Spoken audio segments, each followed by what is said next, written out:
guys looking for a podcast? Well, this ain't no ordinary podcast. This is the Three Bells Podcast. With Triple J, Mundo, and Shane O'Mac. Acknowledge me. Coming to you live each and every Monday night from Monday Night Raw, Tuesdays with NXT, and Friday Night SmackDown featuring WWE PPVs, news, and more. So tune in live on stereo and follow the buzzards. And if you're not down with that, we got 2 words for you. Then,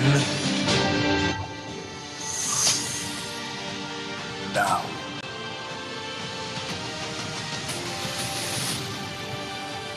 forever.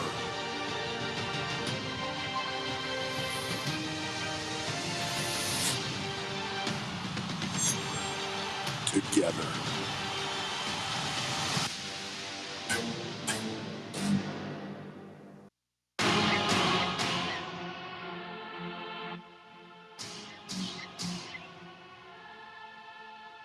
Born to be the greatest of all time. This is where I draw the line. Can't stop my shine. They know it's my time. Let the world know I've arrived. I'm on the rise.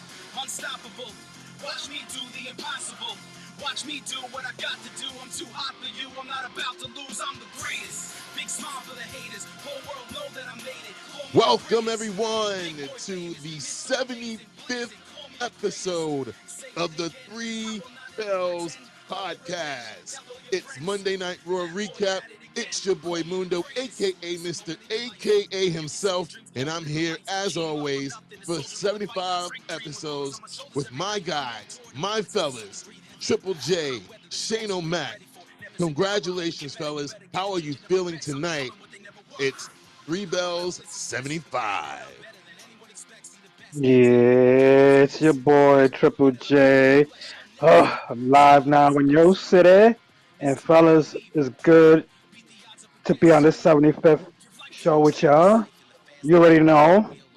Let's have a salute to the next 75. I'm ready. Let's get it.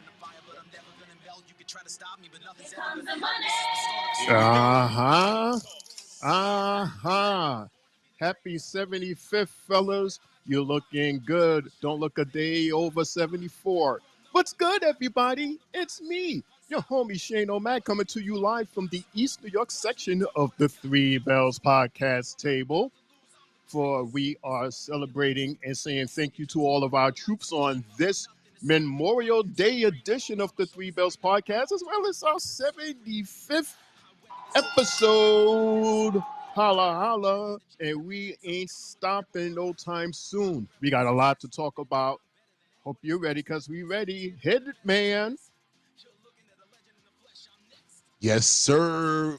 It is now time for us to start this 75th episode of the Three Bells Podcast. Shane O'Mac, as you used to do, always and forever, can you please give us our 3 bells? If you're ready, because I know they're ready, because I'm ready. For this is Three Bells Podcast, Des. Yes, it is. Oh, man. What an episode of Monday Night Raw we got tonight after the King and Queen of the Ring pay-per-view that was this past Saturday, live from Saudi Arabia. And, oh, look, we're looking back at it right now to begin the episode of Monday Night Raw. See all the winners and the losers. And speaking of losers, we see Becky Lynch walking into the arena, and then we see our new Women's World Heavyweight Champion, Liv Morgan, entering the building as well. And we move on into the main arena in the middle of the ring, and we see Ludwig Kaiser. And he's there, and he does what he does best, which is introduce our reigning King of the Ring, the King General, Gunther. And Gunther comes down to the ring, and he begins his promo where, I don't know, Shane, I'm going to give it a try. And you tell me if it's a dud or not, okay? I have my fingers crossed. Hit it. All right, so it's Gunther's in the ring. He's talking his shit about making everything prestigious between the King of the Ring tournament, the Intercontinental Championship, and saying that he's going to make the World Heavyweight Championship prestigious as well. So that's when our world champion interrupted him because he was pretty pissed off on that. So here we go, hopefully. You are the King of the Ring. You got an adorable crown right there to prove it. And you do get a shot at SummerSlam. Good enough. But let's be real here. Like, you think you earned something? We all saw you did not beat Randy Orton. You proved nothing. You want a pat on the back? Great. I could give you a pat on the back. But if you want to take credit for something, take credit for costing Randy Orton a shot. Now, if you want to talk about shortcuts, dog, listen. Yeah, I cashed in. But you know why? Because I earned a briefcase in a ladder match. That's how that works. Then, yeah, I cashed in. I cashed in just like a lot of others cashed in before me. That's how that works. I got to ask you, dog, like, do you get how business around here works? I can teach you a lesson.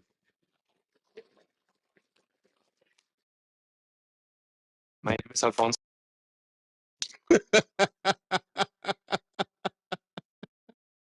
Yeah. So Uh-oh, what happened? What happened? YouTube had happened. This didn't happen when I was watching the clip earlier. But yeah, let's get back to our world champion. Lesson.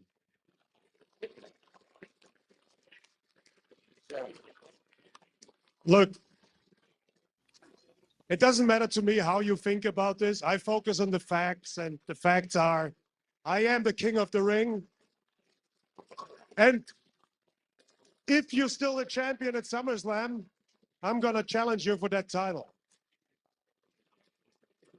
And in terms of teaching me about the business, well, maybe you can. Business is not my expertise. And also, I'm kind of waiting for it because ever since I stepped foot in this company, I'm waiting for somebody to teach me anything after that bell has rung. Facts. I can't teach you about business, but I can teach you about this great sport. This sport that I love and protect with everything I have. So you have two options. You either give me your stupid business lecture before our match at SummerSlam and address me as king, or you give it to me after and address me as world heavyweight champion. That's good. Gunther, I respect what you can do in this ring, and I respect your IC title reign.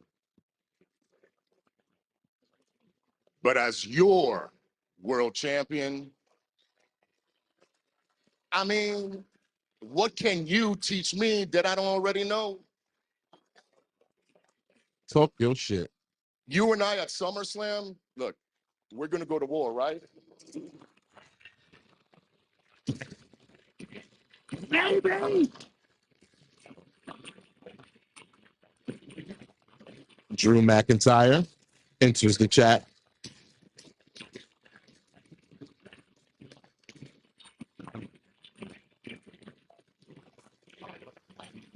Yeah, is there a way that you could fast forward to them talking? Because that music Tender. sounds real For the war. choppy. CM There you Punk's go. been back for 6 months now, and the highlight of Good. his return has been me. Let's be honest, if I didn't injure him, he'd have screwed up and got fired, and he's got nowhere else to go, so you're welcome, Punk.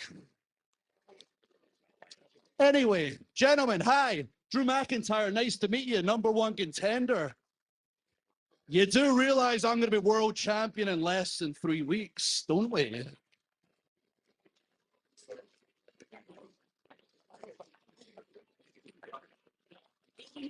Gunther decides to exit stage left. King says, I will bow out. I'm going to be clear. I'm not looking past you, man. I just know what's going to happen when me and you are done. See, Priest, I'm trying to help you. I'm trying to lift you up. I want the best version of you possible. And brother, you're spreading yourself too thin. Your Judgment Day, they're screwing up left and right. No offense. I mean, Dum Dum went all the way to Saudi Arabia just to screw up.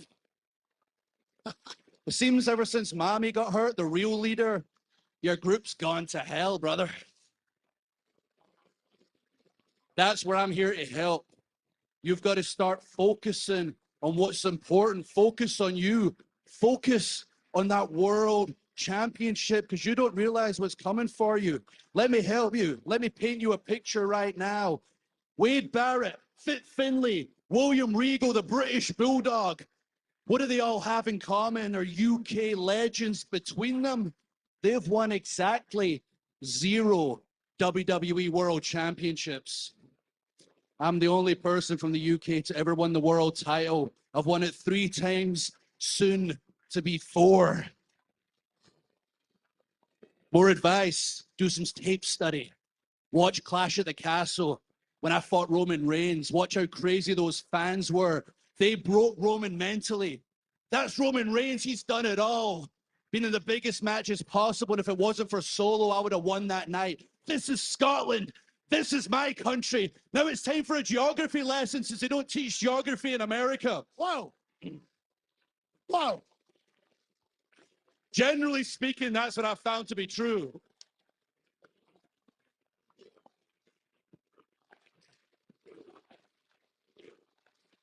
Yes. Don't play up to it. I'm an American citizen. I'm just telling the truth here. Okay, geography lesson. Last Clash of the Castle, Wales is here. England is here. Scotland, way up here. That's where I'm from. We're the most passionate people in the world. In WWE, they've called me the Terminator, the Warrior, the Psychopath. In Scotland, they just call me Drew because we're all like that. Drew. You're walking into a war zone. Those fans are going to break your spirit, break you mentally. I'll break you physically. So far, you've been overshadowed by 2 guys that are injured. One just got cleared, and I'm about to take your bloody title.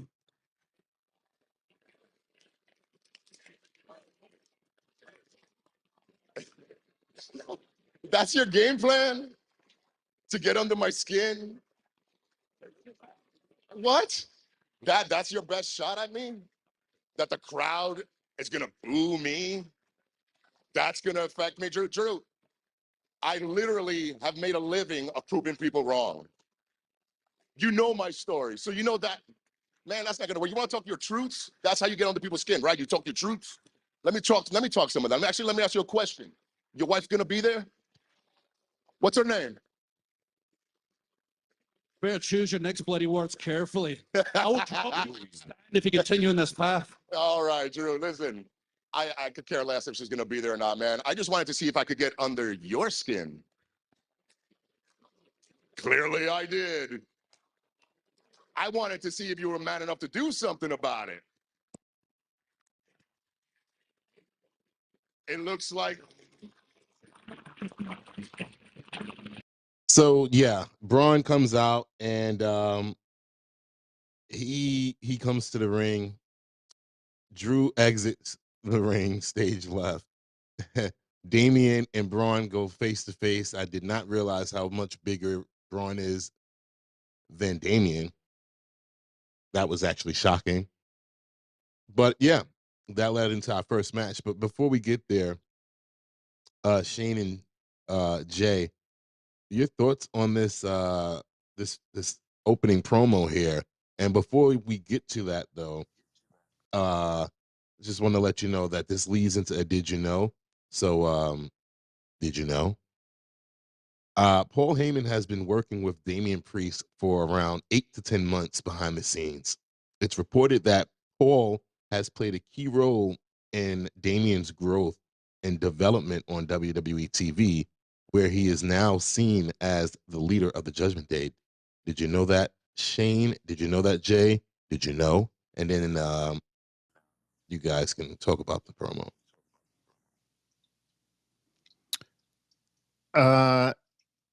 No, first and foremost, for your did you know, now we see the difference in his promos because he's been hitting like the best promos thus far. We're talking Mr. Priest.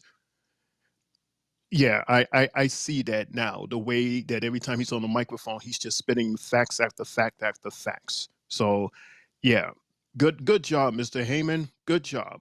Of course, no surprise there from Heyman. But this was a very interesting and long and detailed opener. I like it. I like the whole thing. Shout out to our guy Gunther. I believe that he will be champion, just like we believe that he will be and is our king. Damien's going to give a tough match, but yeah, I believe he's going to win. In terms of Jay, these guys and Dum Dum, as Drew called it, even Drew was saying that, these guys are just screwing up left and right. So what's going on?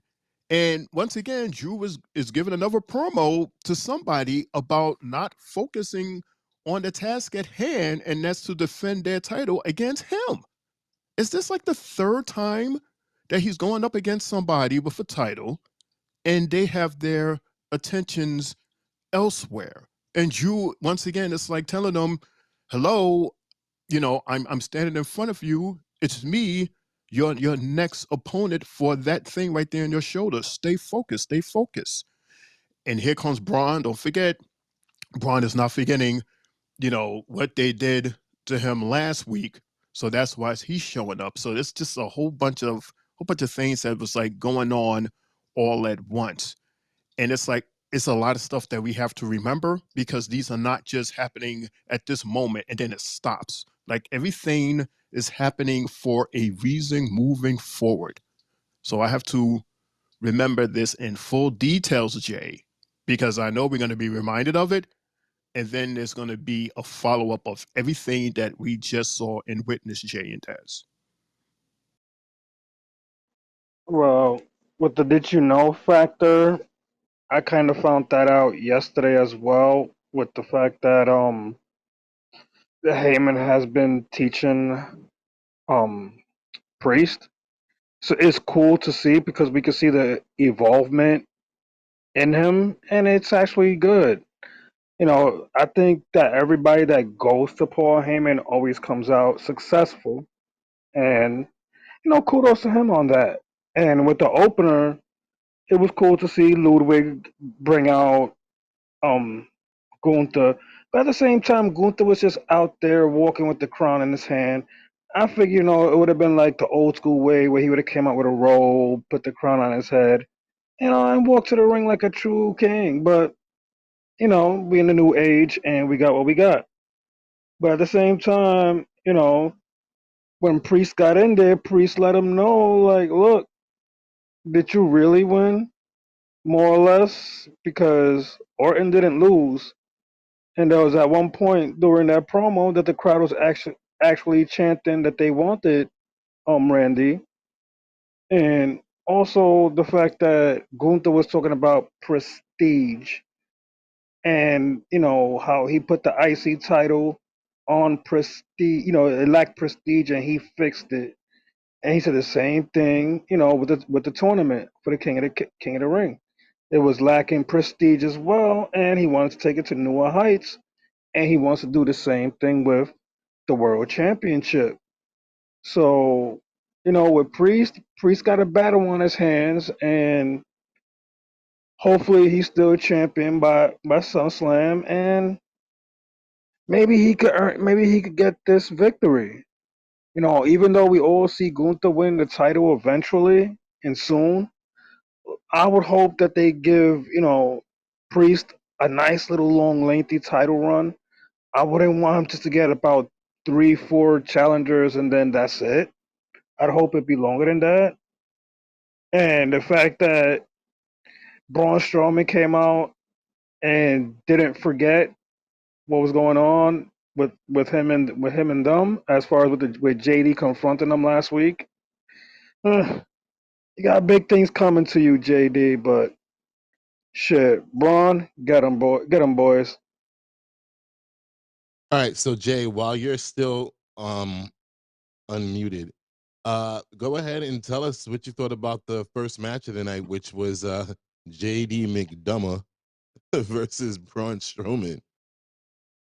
Bro, that shit was not fair. Yo, the way he was just tossing son left and right, it was that was bad. Like I was just looking at it like when when JD gave him that one chop, and Braun just literally just looked at him like, "Yeah, you kidding me?" And then chops him right back down the floor. You're like, "Oh shit!"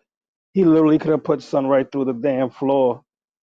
And you know, JD tried, literally tried when he tried to get him with the by the ankle, try to knock him down. Then you got Carlito helping, and Carlito doesn't really do much to help. So it's like, bro, like he's too big of a guy. He could take on two, three, four people at once. So for you to throw out the weakest links of this group and a guy that doesn't really belong is retarded. Like Carlito, you're not doing the right thing, boy. You keep on fucking up. Don't come into this group trying to make it any worse than what it is at the moment that they have going on. So, you know, that like that spinning tilt the world super like power slam that Braun did to end the match, that shit was wild as fuck. And then when they tried to jump him at the end of the match, JD hit him with the chair and he's like, "Yeah, okay. Like that shit's gonna really hurt me." JD flew out of there like a fucking fly, like a fly, bro, real quick. And he lucky, because it could have been worse for his ass, but good shit, Braun. Fuck them all up.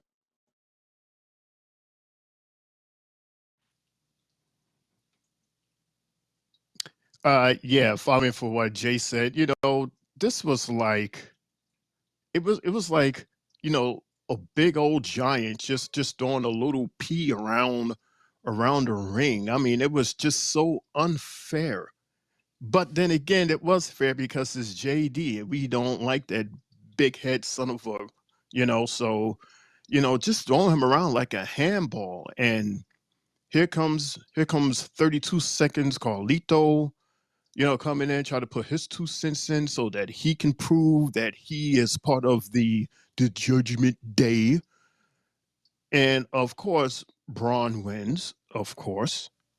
And then Carl and Mr. Carlito and Finn, they tried to jump Braun, tried to get the best of him, but he wasn't having it. He simply got off because they was basically tickling him. So when he tickled back, oh, it hurt. Oh, okay. So you can dish it, but you can't take it, huh? Too bad for y'all. And then here comes Mr. Big Head with the big chair on his big back, but that didn't work. Standing there looking like, once again, the Wile E. Coyote waiting for the train to hit him. And then he runs off. I didn't like that. Like I wish he had grabbed. I wish Braun had grabbed JD and just like grab him by the neck and just throw him out into the audience or something like that, like good old ECW way. But yeah, I know we can't do that, but a boy can dream, right? All in all, this was, I won't say that it was a good match, but it was satisfying. Does that make sense, fellas? It was one of those satisfying, and it's like, yeah, a good revenge tour type of match, Des. There you go. Yeah, because you finally wanted to see JD get his ass whooped. But Yes. yeah, yeah. Again, and as always. Yeah, I enjoyed the match for what it was, especially with it being basically a David versus Goliath situation. So yeah. Uh Let me get to these messages real quick. I'm just going to go ahead and say that Gunter, Walter, or whatever you want to call him, is a once in a lifetime kind of talent. Okay. And he has done everything the company has asked and more and succeeded at each one at the highest level. Why not put him in the world title hunt? He deserves it. I say he beats Cody, and then there's a chase back for Mania for part two. But what do I know? I'm just a fucking mark. That sounds like a country boom. Am I wrong? At first I thought it was boom. I was like, you changed your name, or am I Yeah, for a tweaking? second I thought it was Boom too. Yeah, I was about to boom him, but I'm like, wait a minute, that's not Boom. But shout outs to you, Mr. Dixon. Thank you so much for being here and joining and leaving a message, dude. Thank you so much. All Des? right. We got 2 more messages, and let's empty this clip. Hey guys, big shout out to my guys, the Three Bells podcast, my big bro, Mr. Triple J, Mr. Mundo, and Shano Mac. Also, shout out to Mr. Lawan in the audience today. I just wanted to say, you guys, my guy, Mr. Priest, he's doing his thing. I can't wait to see him go up against Gunther. I think he's gonna beat Gunther. I really do. I don't think Gunther's gonna turn into the champ. I think they're gonna keep pushing Dame. He's really been on top lately, and I'm enjoying it. I really am. Also, I'm tired of JD McDonough. Like, can we move past him? Can he get kicked out? I'm tired of him being in the Judgment Day. They should have definitely replaced him with R-Truth.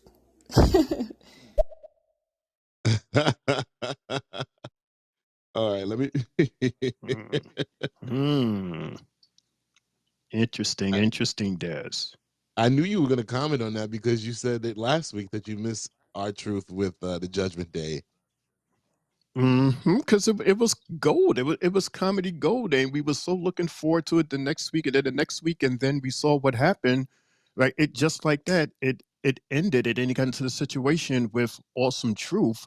I mean, sure, that's awesome that he is a tag teamer, a tag team. Excuse me, a tag team winner and holder, champion. Correct, champion. Yes, I'm sorry, R-Truth. Tag team champion, R-Truth. Yeah, I guess that sounds better than Judgment Day member R-Truth, which is what he wanted, which was comedy gold. But I was hoping that there was a way that they can do both, and it looked like it started.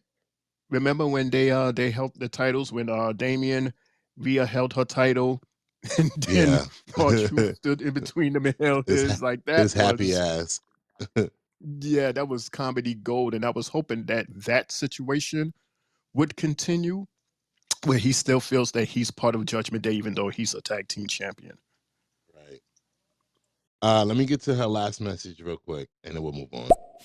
Also, I really hope Braun Strowman didn't re-injure his knee. I'm happy to see him come back. It'll suck to see him out again.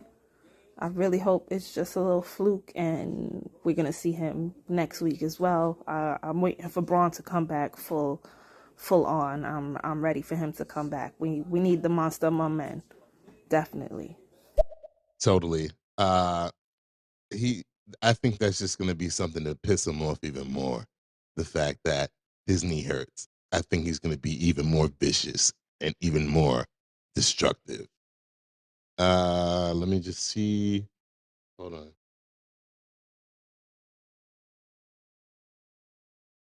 Personally, I really like John Cena. I think he is the most talented wrestler of our generation and possibly every single generation to exist.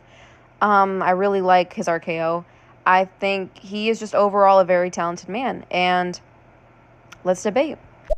Jay? Wait a minute. Did you just wait a minute. say Just John a minute. Cena does the RKO? The RKO? You might be wrong there. He does the attitude adjustment. We all know he does the attitude adjustment. Not RKO. I knew that was gonna happen. I was waiting on him. Like, oh, Jay's gonna come in And then Shane was right there too. But thank you for your thoughts. And hey, you must have grown up in the John Cena era where he was Superman and he could not be stopped. So you are entitled to your opinion. And shout outs to LaVon, the Prince of Monday Night. Nah, thank you for showing up. Sylvie, Christian, thank y'all for joining us on our 75th episode of the Three Bells Podcast. Woohoo! Drinks All right. on Triple J. Yeah. More Pepsi for all of us. Woohoo! Jay said if we can get to 20 listeners, he'll buy everybody a drink, a shot, a real drink, no Pepsi, real life. Yeah. Mm-hmm. You're gonna When go did I to say Club that? Shadow. I Oh just got my the God, Shadow that's message. such an and get the old school bottom ass shelf. club. Yeah, Yeah, get the bottom shelf liquor when they call. I saw the what you call it, the text message in our chat, so it's okay. But all right, let's head on Yeah, right. backstage. Yeah. Let's head on backstage. We got Kathy Kelly and Liv Morgan. Kathy, go ahead. Morgan and Liv, congratulations on your win at King and Queen of the Ring. I do want to know, do you have any remorse over how you beat Becky Lynch? No, but I did not know that Dominic was going to come out and do what he did. Meanwhile, I have Becky Lynch reminding everyone every single chance she gets that I've never been able to beat her one-on-one. And because of Dominic, that is technically still true. But I'm not here to talk about Dominic. I'm here to talk about me finally being your new women's world champion. And if I want to hold this title proudly, then I do need to beat Becky straight up. And that's why tonight I am putting my title on the line in my first ever steel cage match. Nowhere to run, nowhere to hide. Just me and Becky, where I finally beat her one-on-one. Because the Liv Morgan adventure isn't over now. It is just getting started. And if you don't believe me, watch.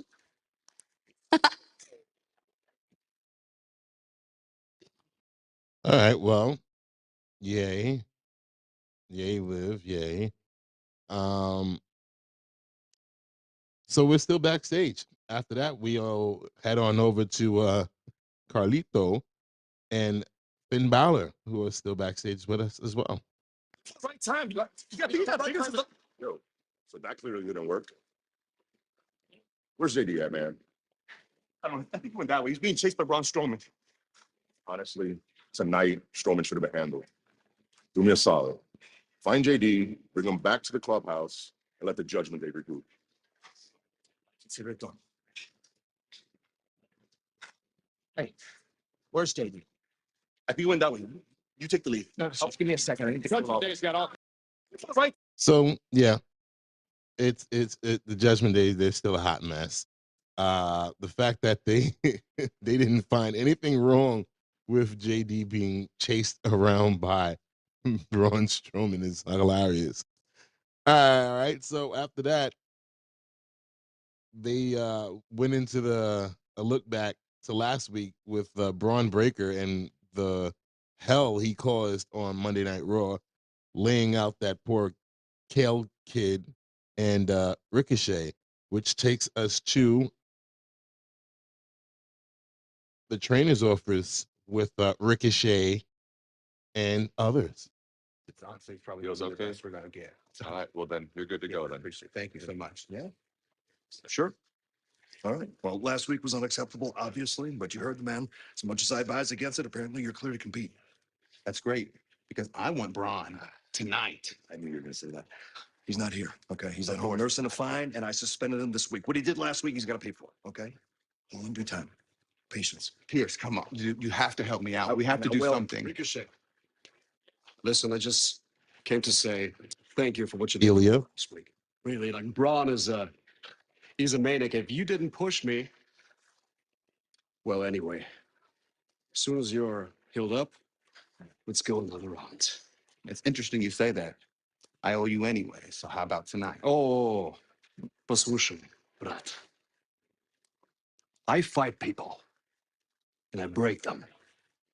But I don't fight broken people. Listen here, homie. Ricochet ain't nothing but money. I ain't never been broke. Medical says I'm cleared. So Pierce, make it happen. Well, if you guys want it, it is official. Serious. Get your gear. All right. And that leads into our second match of the night. Ricochet versus Ilya Dragunov. But first, I have a WWE rumor, reaction, and hot take. This falls into the rumor category. It is rumored that Ricochet is expected to leave WWE when his contract expires this summer. Shane, Jay, what are your thoughts on that? Could that be true? Why would he leave? Is he fed up with his booking? A rumor, you say? And you're saying at the end of summer, it's way too soon. It's way too soon to even hear that statement, let alone to know if it's fake or not. So I'm not going to even think about this statement till towards the end of summer, preferably SummerSlam. Jay? I honestly don't think he's going anywhere. I think the rumors just a rumor, and that shit always happens to every wrestler pretty much when their contract is up. Because we hear the same thing about Becky, we hear the same thing about Drew when it was happening. We hear it about multiple superstars within the company, and they wind up re-signing. Ricochet has a title on his hand, around his waist, and also he got his wife there, soon to be wife or whatnot. So I don't think he's going anywhere. If anything, I just think he's gonna probably have a little retool into who he is as far as character wise down the line. So I'm not gonna look too much into this or feed into it as well. All right. That was the rumor. Now here's the reaction where I want to feel what your reaction is to what I'm about to say. So, a fellow friend of Ricochet's, former coworker, AEW's Will Ospreay, has criticized the booking of Ricochet in WWE. Quote, I feel like people are forgetting who Ricochet was once upon a time. All these high flyers you see, and myself included, we all took inspiration from Pop and Ricochet. The fact that they only value his time for under 5 minutes is appalling to me.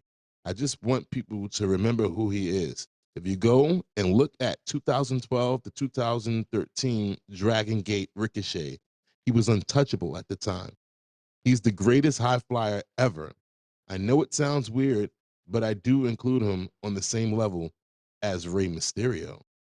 Jay, Shane, your reaction to that statement by Mr. Will Ospreay.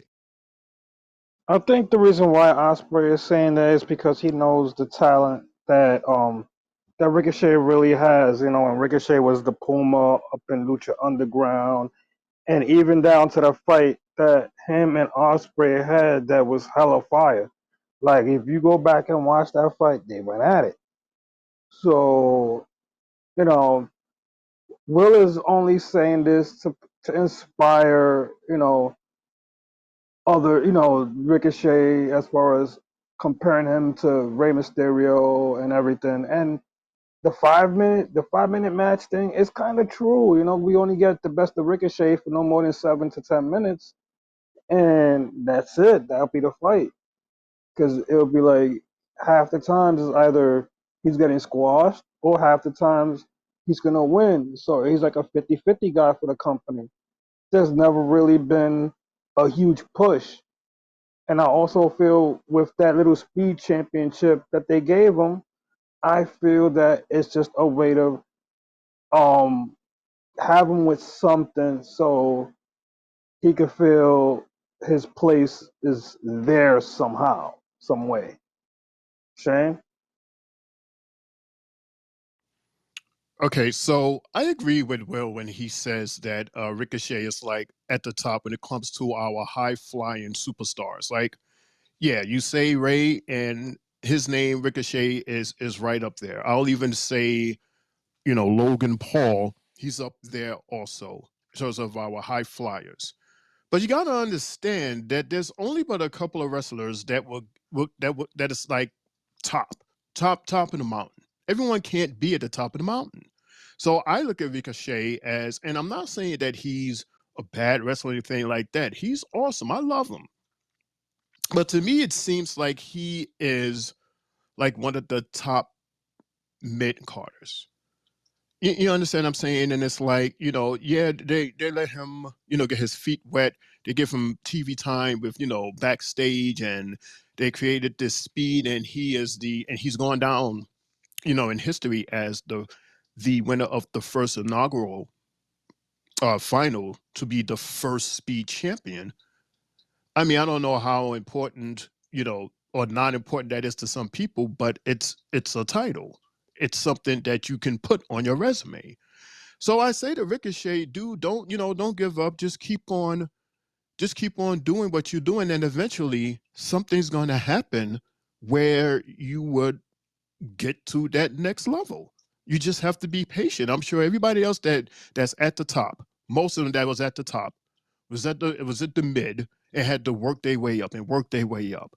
But just because you're in the position that you're in now doesn't mean that you're not, how you say, you're not one of the top superstars. You understand what I'm saying? You're not an A superstar per se, but you're still a top superstar. Does that make sense in terms of Des and Jay? If I had a birthday party and I said a WWE superstar is coming, I see Des laughing, and you guys are going to be like, oh, okay, who is it going to be? And I'll say it's Ricochet. No way, yo, that's pretty cool. Rewind. Yo, I'm having a birthday party and I'm having a WWE superstar come over. No way, who's it going to be? Is it going to be Triple H? Is it going to be Stone Cold? No, it's going to be No Way Jose. Who? Yeah, No Way Jose, the dancing guy. Yeah, it's going to be him. We're going to have a good time. Huh? So yeah, Des. Yeah, Ricochet, just keep doing what you're doing. Your the heaviest of your season is going to come, dude. Trust and believe. All right. Now, And in terms of Will, I don't know why is he talking about WWE where he has his own things and his own people to worry about. But yeah, whatever, Des. that's his friend. So, he cares about his friend. So he's Jada Picker saying that that he should have been nominated for an award and we're gonna boycott the Oscars because he wasn't nominated. Okay. Okay, Des. All right, so Shane, since I still have your attention, you can go ahead and give us your opinion on our second match of the night, Ricochet versus Ilya Dragunov. Oh snap! We are talking Part about 2. this match, huh? Mm-hmm. Okay, so added to what Jay said, these couple of things that I noticed. First off, I noticed that whole backstage, it had to have been pre-recorded. Because usually it's live and then they go to the next match, which is based on the previous, backstage discussion. But this match happened directly after that backstage. So it's like, okay, either you guys was wearing your fighting, your fighting clothes underneath your suits, or that was pre-recorded. Very funny. Also, Des and Jay, did you notice our glitch? We had the glitch at 8:51 p.m. I have no idea what it is. Maybe Juan know what it is because he usually knows a lot. What else was going on? The Rico flip in his ribs, like he did this the moose or something, and it kind of affected his ribs. Like his ribs definitely like it held them back. I think he would have won if his ribs wasn't bothering him too much. And I gotta say, right up there with JBL, Dragunov has one of the best freaking clotheslines. That clothesline, like when he runs to the ropes and swing between the ropes and like just swing so hard for that clothesline that he does like a twist. It's like, man, that sale is just so awesome. And why does NJ, why the hell does it take so long for Ricochet to get to the top rope and do his move? It's like he's standing there. Okay, the guy is down. Get your ass up on that top buckle and jump. But no, you want to run to the rope. You want to get to the other side. Look at me. I'm about to go up top. You take one little step and then you take another little step, and it's like, dude, I'm looking at my watch waiting for this guy to make the move. And the next thing you know, bam, here comes the counter because you want to showboat it takes so goddamn long and say, look at me, everybody, about to do a high flying move. It's like you do this every week. Will you just do the move already? Or maybe it's just me. And I also noticed that when Mr. Breaker came out, he got a nice loud pop when he speared the hell out of Ricochet.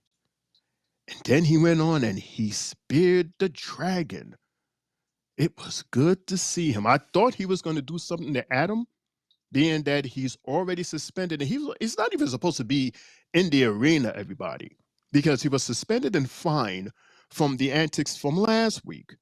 Managed his ass to sneak in and to do that, to win more people and to put a smile on my face. So, yeah, this is not the end of Breaker, Dez. Not the end. With this fight, you know, honestly, it was enjoyable because we got to see Ilya Dragunov just boy when he calls himself the main event, he sure looks like it in the ring, and he delivers with hard, fierce like demeanor, and I love that from him. You know, Ricky was trying his shit. He was doing his uppercuts, his suicide dives, but you could see that his ribs were really getting to him, and you know, he tried multiple super kicks, an extra moonsault, but Ilya was just punching, clotheslining, hit him with the Constantine special, and then decides to again continuously chop him down, power bomb him, and then Ricochet comes back with the recoil. So that shit was even fire. And then the shooting star that even connected during the match. But then here comes Braun Breaker, and you're like, oh shit, this guy is continuing his same mayhem from last week. Like, bro is not. He's relentless with it, and as we've all been wanting from him, is to challenge people with known names. And if he's gonna do this and attack both Ricky and Ilya, then go ahead, do your thing, boy. This is what we want to see. The Spears was hard as hell, and the crowd even kind of liked it. You could sense that from them that this is what they want from him to break out and just be who you really are, a destructive machine. So kudos to Braun for doing what he did. I ain't gonna lie, it was cool. Well, yeah. Um, this match. Man, I was enjoying this match a lot. Um, but I get why it ended the way it did, and it makes you want to invest in the story even more because now you have a story with three guys. It's not just a one-on-one situation. It's one, two, three guys. Because as we saw at the end, Braun speared the shit out of Ricochet, like Shane said, and then you seen Braun and Ilya going back and forth at it, and then Braun speared Ilya. So I like where this is going.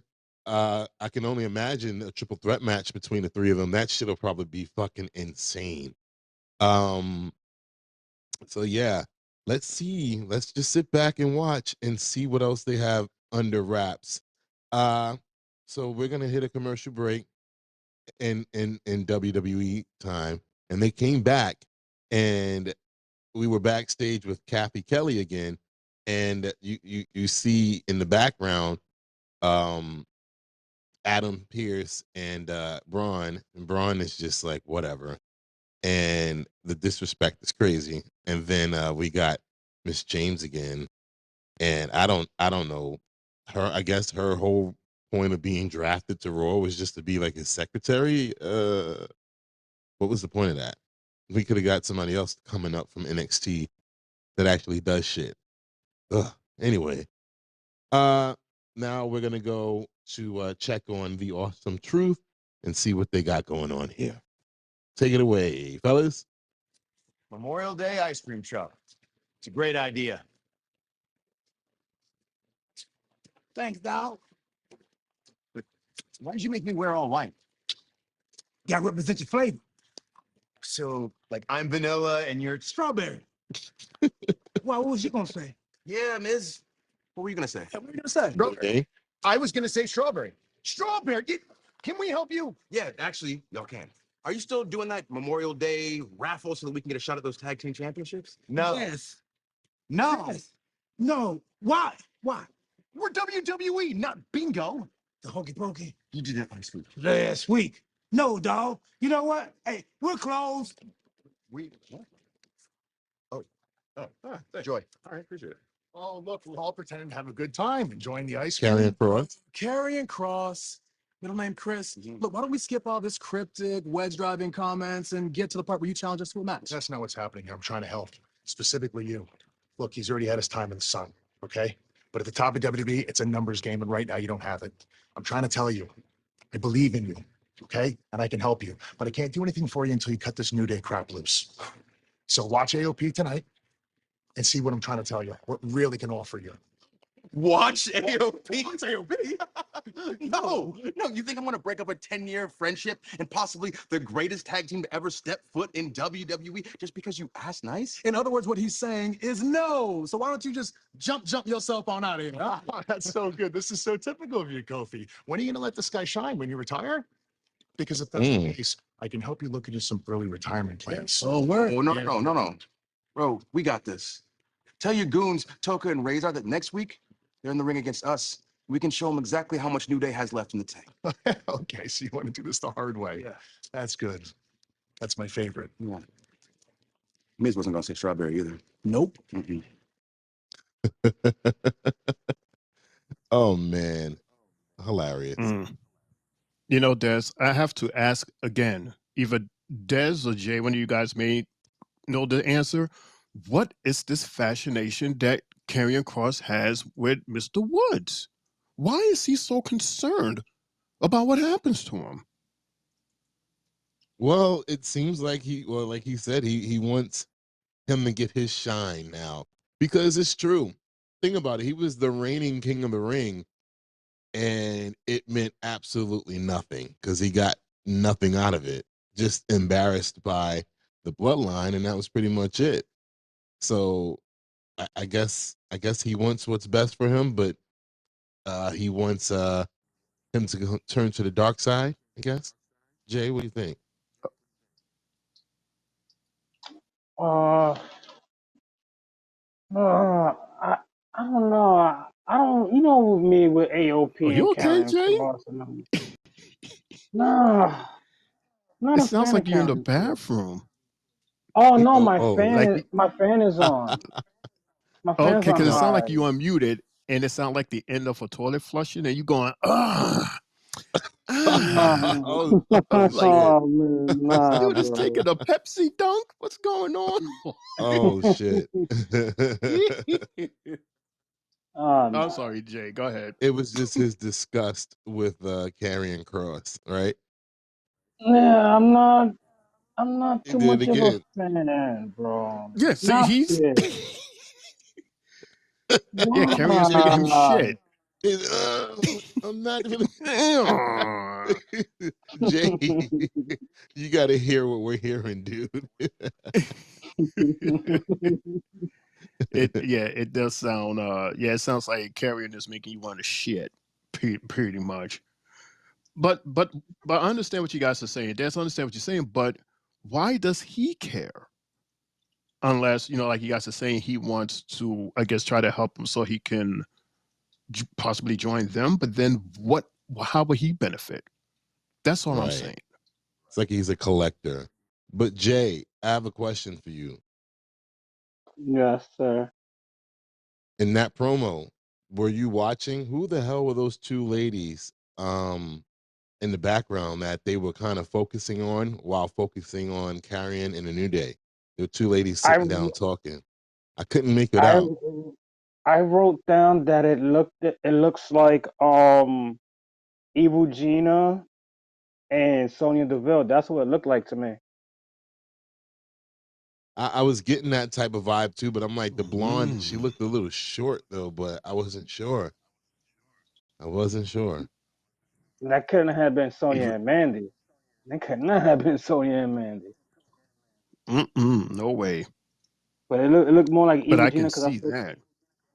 because they were kind of Mm-hmm. far away from each other and it was daytime. So maybe the glare and the way that they was focusing on it, they were trying to not let us really visualize them two, but just let us know that them two were there.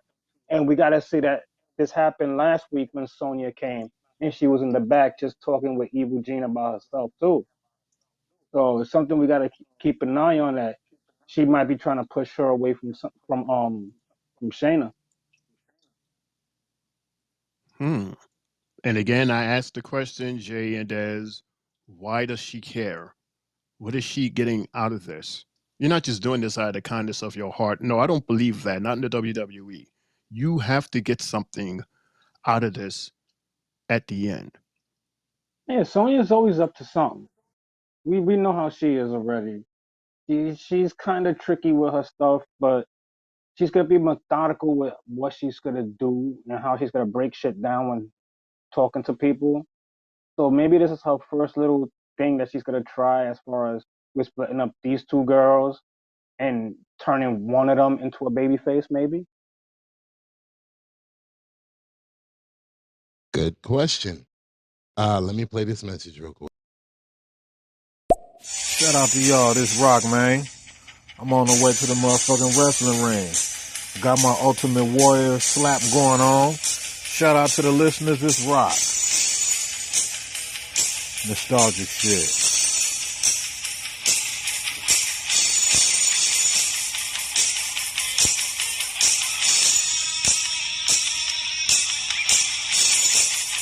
That boy be holding on to them ropes, shaking the fuck out them motherfuckers. Going crazy.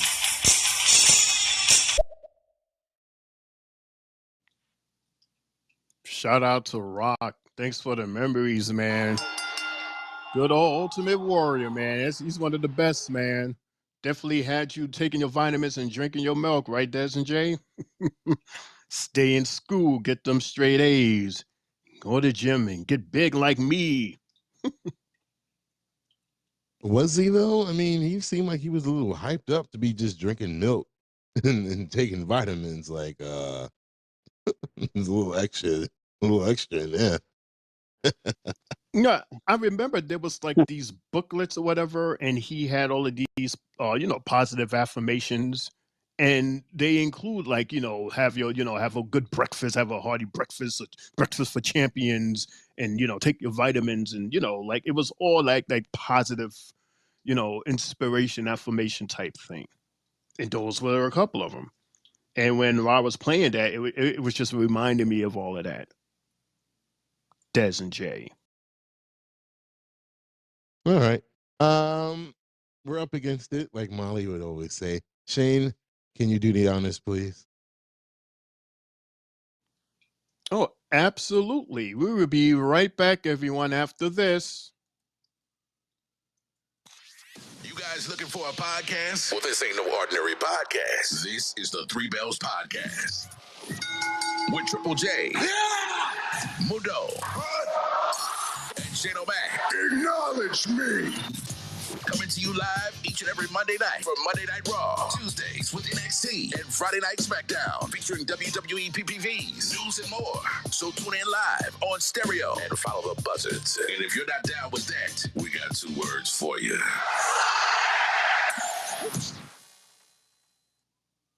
And we are back live. It is the Three Bells Podcast, Monday Night Raw recap for the 75th episode. 75 and feeling fine. Looking mighty, mighty good. Shane O'Mac and Triple J. Yeah, congratulations. Congratulations. All right. Yeah. So, yes, thank you, fellas. Thank you, fellas. So, Jay, it's that time. It's match number 3. It's AOP versus the Creed brothers. What's up? What did you think of that match, bro? Shane, you ought to follow after that. Oh my God, Jesus Christ. Why me? Why me? Why me? This match was a no-no for me. I did not like this shit at all. The Creed bros should have never been treated the way they are. They got too much talent for them to just be losing against AOP. AOP really didn't have no offense in this match. I didn't like none of it. Like Julius was doing this thing. Brutus tried to get the Brutus bomb, but then Scarlett wants to interfere and hit Ivy now to distract, and AOP comes away with the victory. And I put finally, boo hoo. AOP still sucks trash to me. They're really horrible. And, you know, I don't like the fact that they're slowing the momentum down of these two, and they're young and up and comers, and they got a much better career ahead of them. So this was not something that I liked tonight as far as what we got from all four. AOP, I wish you guys just could get fired and go somewhere else. I don't like you guys at all. You got these guys out there. You only had Scarlett try something tonight. No. Why can't Grandpa do something? Why can't Karrion Cross do a little bit more? Like it seems like Karrion Cross now is playing the sideline role. He's not wrestling. All he's doing is talk, talk, talk. Oh, talk your ass out of here. Get out my face and my TV. Jesus. I believe that was Jay's rant of the night, if I'm not mistaken, Shane. It sure sounds like that. Totally sound like that. You always sit a rant from good old AOP. Which is why I like them. I like them because Jay can't stand them. But I like them. They serve their purpose. And I like, Grandpa Munster because he's part of the faction. And I like Scarlett because you got to give her credit. She goes a step beyond what she is supposed to do. Like she's supposed to stand there and be the support of her man, Mr. Cross, but she would stick her foot out. She would eat a banana and then throw the banana peel on the floor so the opponents will fall. And in this case tonight, she would interfere.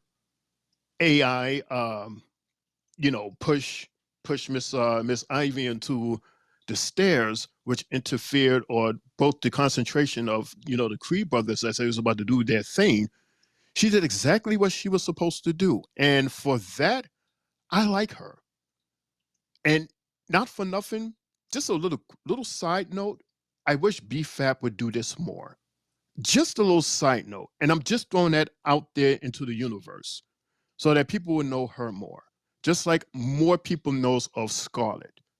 Hate her if you want to, but you got to give her her flowers for going beyond what she's supposed to do so that her team, the faction, would win.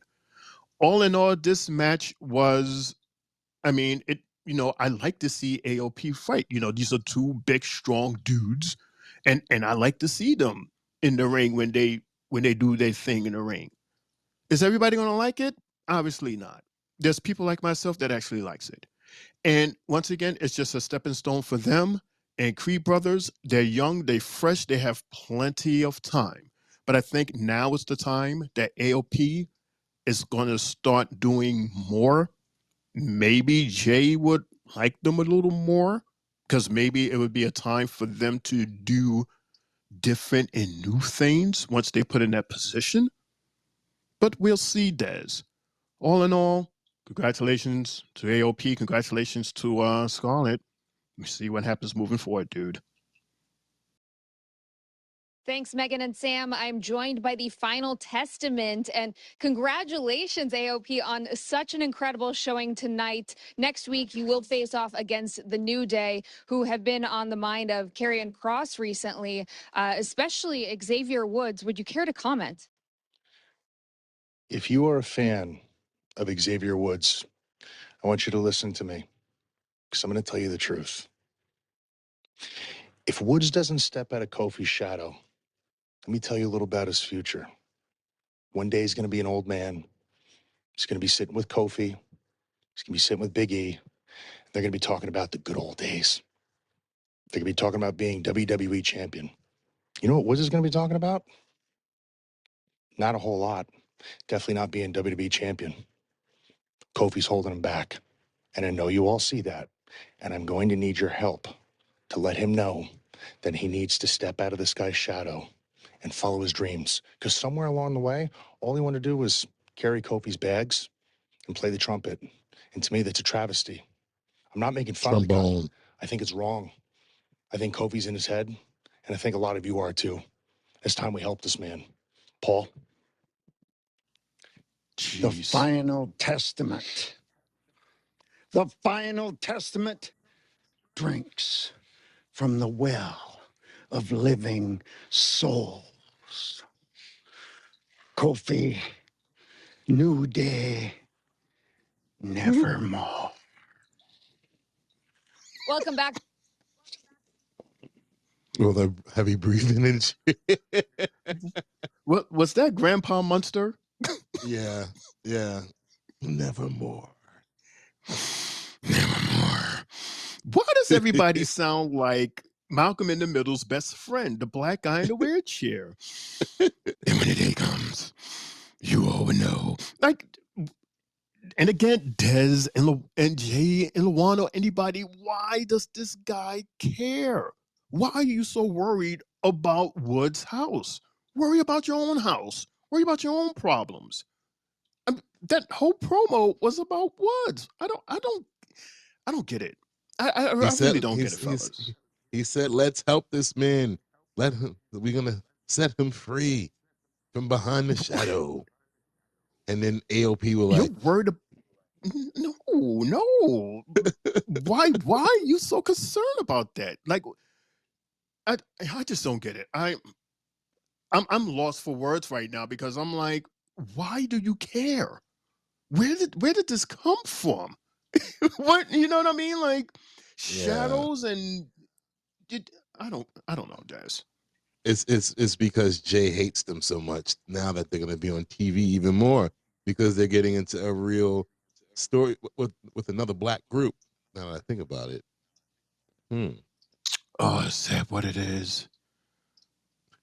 Yeah, right.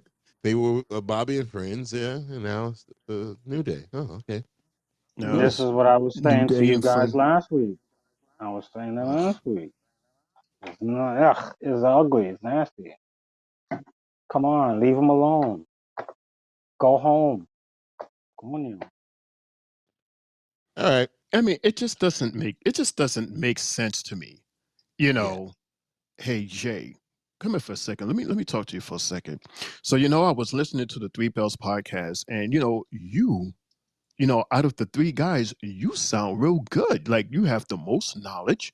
You sound clear. You never have. You don't slur in your words, anything like that. Like to me, you're the best out of the three. And it seems to me that these other two guys, what's his name, Mundo and Shane O'Max, it seems to me that these two guys are holding you back. Yo, what you need to do is you need to break from these guys and put together your own thing because they're holding you back. You're in their shadows. It's like when you talk, for some reason, Shane O'Mac always has to cut you off and try to correct you. But the whole time he sounds stupid. He's correcting things that you got correct. Don't you see what these guys are doing to try to bring you down so they can lift themselves up? I'm telling you, man, If you let me, I can help you. I can help you move forward, and you can have the #1 podcast on stereo, Jay. You just gotta let me help. And there's a lot of people that's behind me that agrees. Just let me help. Just let me help, Jay. Now, how does that sound? Why does this Shady. person care about Jay like that? I mean, I'm sorry, Des. I'm sorry. Get Is that, this ladies and gentlemen. yeah. Here we go. We got back that to was back. my rant of the night because this doesn't make sense. It really doesn't, Des. I'm sorry. You know what's Hey, funny? We haven't had rants of the night in a long time. I think maybe I guess you guys would call my little uh minute in regards to the SmackDown ring announcer a few weeks ago. Maybe you guys classified that as a rant, but I was just being serious at the fact that I just don't like her voice. well, yeah, the way you explained it was in a rant tone. So yeah. And maybe, maybe this is like all built up rant that we just finally had to let out. It's So how you guys 75th, so feeling? it's the 75th. Yeah, I feel 75. better letting that out. Yeah, how about you, Jay? Feel You feel awesome. good too? Feel fine? Yes, I do, unfortunately. I All right, feel very well, good. so we're going from one former SmackDown issue with the Final Testament to another former SmackDown issue, which is the LWO. And we have a look back at what happened last week. Carlito attacking one of the members of the LWO. And then here is the retort by Mr. Rey Mysterio. Carlito, my old friend, you do know that you were welcomed into the LWO with open arms, right? And if you hadn't taken the path you've taken, you would still be my brother. Oh, yes. But your jealousy over Dragon Lee made you bitter. Your attack on Cruz el Toro was a huge mistake. Un error. And hey, you can run to the Judgment Day all day long, and maybe they'll welcome you with open arms like I did. But those days are over. Se terminaron. When we step in the ring tonight, you're not gonna find an old friend across from you. You're gonna find out what happens when you cross the LWO. You're gonna find out what happens when you cross Rey Mysterio.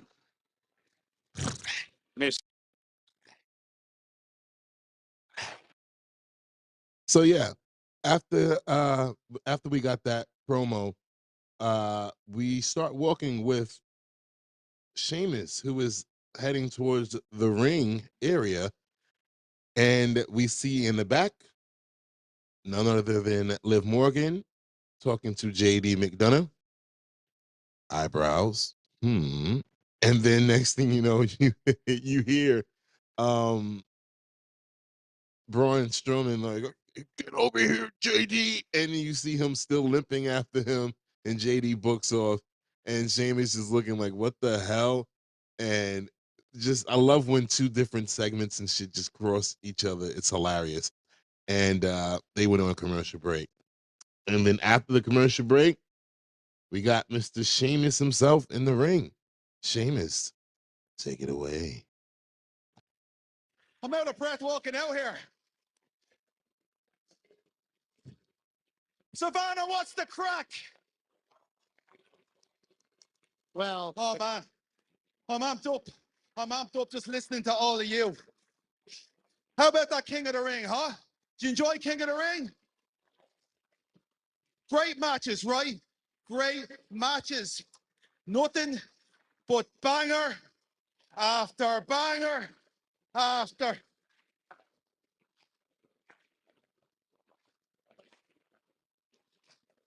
I think there's only 5 matches. But sadly, no Sheamus. Nah.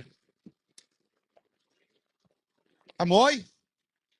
Because that little Ken doll, Ludwig, smashed my knee and took me out. But am I bitter? Hell no. That's the name of the game. But what I am salty about is that Gunter's glorified coat rack did nothing but talk crap about me while I was sitting at home waiting to get cleared. Well, here's a message. That little King's Court jester with that scrawny little neck of his. I'm back, fella! And I can't wait to get my hand on that pigeon chest of yours. Seamus! Seamus! Old fella! I'm right here! Hey! Up here! Can you even see me with those old peepers of yours? Does that still work? Yeah? I'm right here. It's great to see you again. I just heard that you out there crying and complaining like you usually do, but once again, you are blaming me for your loss at the King of the Ring. Don't blame me. Blame Gunther, because Gunther is your King of the Ring, and that means that no one else ever stood a chance anyway, especially not you, Seamus. No, not you. You know, after weeks of hiding at home, acting tough online, being that keyboard warrior that you truly are, now you're standing here and trying to tell me what to do? You don't tell Ludwig Kaiser what to do. Ludwig Kaiser operates on his own terms. Oh my God, you're such a bleeding mouth! I'll tell you what. What you reckon, Tabana? Will I stand here listening to this garbage? Or will I go get him? There goes Seamus. Making a beeline for Mr. Kaiser. Got a nice public vote. All in favor said aye. Now Sheamus is going to dispose of Ludwig Kaiser. Well, you said it was fight night, right, Ever Pat? seen that plum whooping around anywhere? Muppet. Bleeding haircut. So Shane, this is our what do we call it, Shane? This, Seamus ladies cannot and wait to get his gentlemen, hands on is Kaiser. our single camera shot of the Neither night. can Savannah. Yes, sir. An ambush. Attacking Sheamus. All this is happening in one camera shot. The backstage area where the technical equipment is behind the entrance ramp here. And they are going at it. Show it to the WWE fans here in Savannah. The fight is on. And then we have the officials and everybody coming down to break these guys up. Yeah. Let's just see where that's gonna lead to. I like the build so far. Finally, Ludwig is getting his singles run. And this should be very good. Really, really good. So after that, we went backstage and we saw Becky and Lyra, and Becky gave Lyra a little pep talk and said these words. It wasn't a good day for us on Saturday. You know, Lyra lost to Nia Jax in the Queen of the Ring competition, and Becky lost her women's world championship. And she said, we'll either keep winning or learning until it's time to walk away. And that's what she said to Miss Lyra Valkyria. Which leads us into the fourth match of the night. Lyra versus Kairi Sane. Yay. Shane O'Mac, what was your thoughts on the match, followed by Mr. Triple J himself? Good match. I like Kairi Sane. I like how she fights. I like her counter moves. I like her shade. I like everything about her. I love how she gives that awesome elbow off the top ropes. It's one of my top favorites of all time. Lyra, she's that good old school wrestling type of superstar. And I enjoyed this match. I was kind of looking, and I was thinking of Jay when she first came out. I was looking for her wings because they gave us like this upward camera angle, and I was kind of hoping that she would come out with her big wings, but I guess her wings is like PLE wings. So, but the smoke was still cool, and she looked cool, and I enjoyed this match. It was interesting how Dakota Kai was out there, but she I don't think she interfered. If she did, I didn't see it. So it was interesting to see that she was there. But Des, can I share something with you about Miss Kyrie Sane quick fast? By all means, sir. Yes. This would be considered a did you know? And oh, I'm sorry. Let me take this off. Okay, so did you know that Dakota Kai is half Irish and half Samoan? She's from her mother actually is Samoan, and she's from, I hope I pronounced this right, the village of Lapia, or some would say Lipi, on the island of Upolu, Upalu or Lupolu. Did you know that, Des? Did you know that, Jay? Did you know that, Des? Did you know? Did you know? Yeah, I was about to say you're supposed to say, "Did you know that, Des? Did you know that, Jay? Did you know?" I was waiting for that last one to come in. Oh, I'm sorry. Did you know, Des? Did you know, Jay? Did you know? There we Do you go. know Logan Paul? Okay, No, I can I did. get out of here now? Yeah, sure, if you want. But no, I did not know that. But it explains her look. She doesn't look like a white woman. She does look like she has a little color. So now it makes sense why she looks that way. No, Jay, I definitely didn't know that, and that's something different to know. Appreciate that. Jay. Yes, I was just answering the "Did you know?" I thought she was gonna still have more to say. No, that I already spoke about the match, and then I did the did you know. So it's your turn to burn, dude. Okay. With this match, we got Kyrie Sane with a new entrance song. It was kind of different, but it definitely fits her because she's the pirate princess. And I'm hoping we get to see more of her from the single side as opposed to being a tag team partner. And we can easily see how also Lyra's ribs were really getting to her. And the match was just interesting within itself because we could see that Kyrie was hitting her with these double stomps that were devious. I was just like, wow.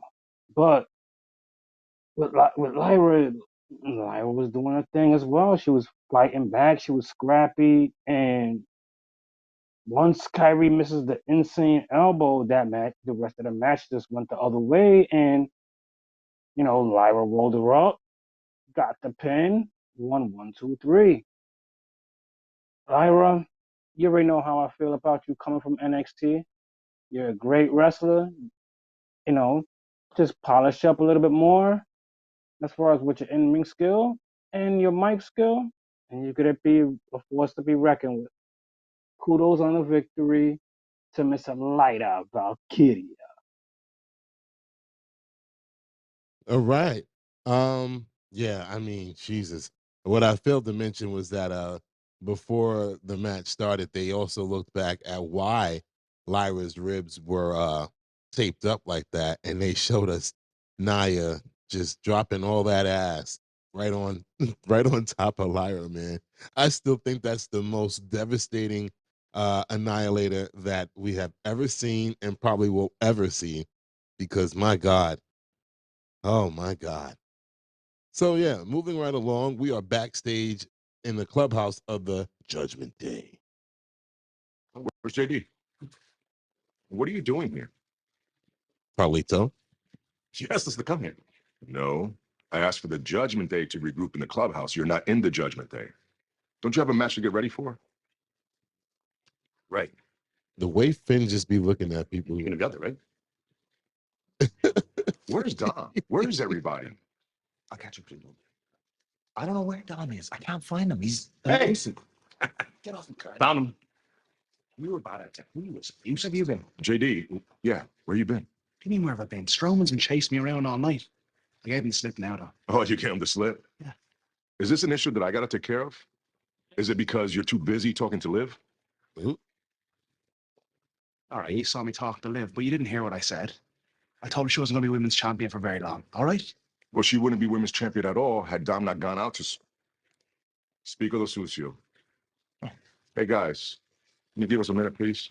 Oops. You sure?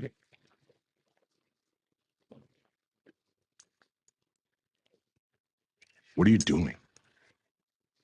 Listen, I know I messed up big. Yeah, you messed up big time. Have you talked to Rhea? Yeah, I talked to mommy. And? She knows I was just trying to help, but I told her I'm gonna fix it. You better fix that. And tonight. If you don't, I wouldn't want to be in your shoes. You know, quiero eso. Jay, real quick, that last thing that Damien said in Spanish, what does that mean? And the other thing, sucio, what does that mean, Mr. Translator? Well, when he called him sucio, he just called him dirty, more or less. Oh, speak of the dirty. Huh, okay. Yeah. I didn't quite hear the last thing he said in Spanish. If you could play that again. You know, quiero eso. He don't want that. Ah, okay. Nice. I have a question. Yeah. Des and Jay, did you notice? Because I had to count to make sure how many members was in Judgment Day. It's 5, yes. Stadium Priest, Finn Balor, Dirty Dom, Rhea Ripley, and JD McDonough. Correct. Did you notice that poster that was behind him? There was only 4 heads on it. Yeah. There was no JD McDonough. Yeah, that's probably one of their old posters, you know, when he was trying to be in it, but he wasn't in it. Just like how they still wear But the why shirts. would they have? They still wear the shirts with Oh, the 4 without of them. him? Yeah. I Huh. don't think they ever made any merch with him a part of it. I mean, shit, they had merch with R-Truth.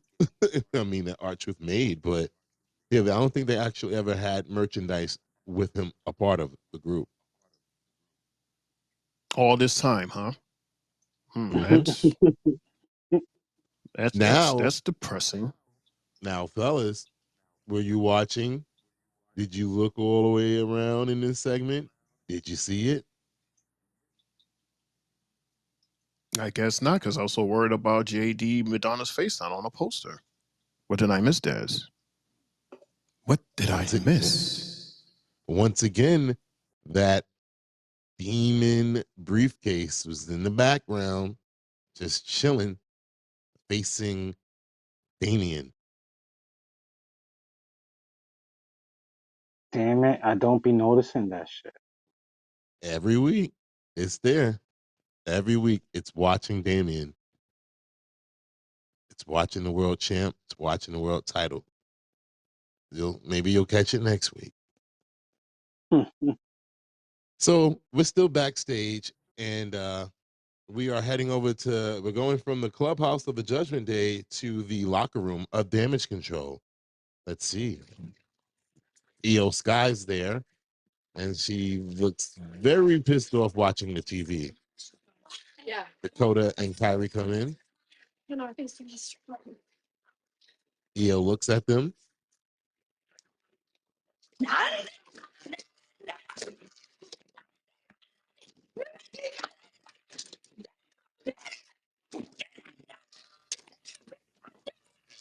Des, we can't hear what she's saying on your end. She ain't saying shit, but just screaming and destroying stuff. So yeah. I mean, I can play it for you because I actually like what she said.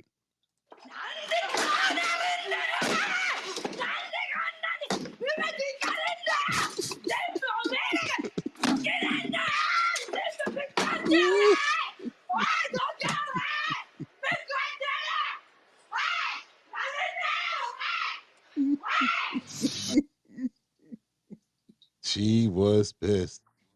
He was pissed. I'm sorry. She actually kicked No, I'm not. the She's table. pissed. It almost hit Kyrie.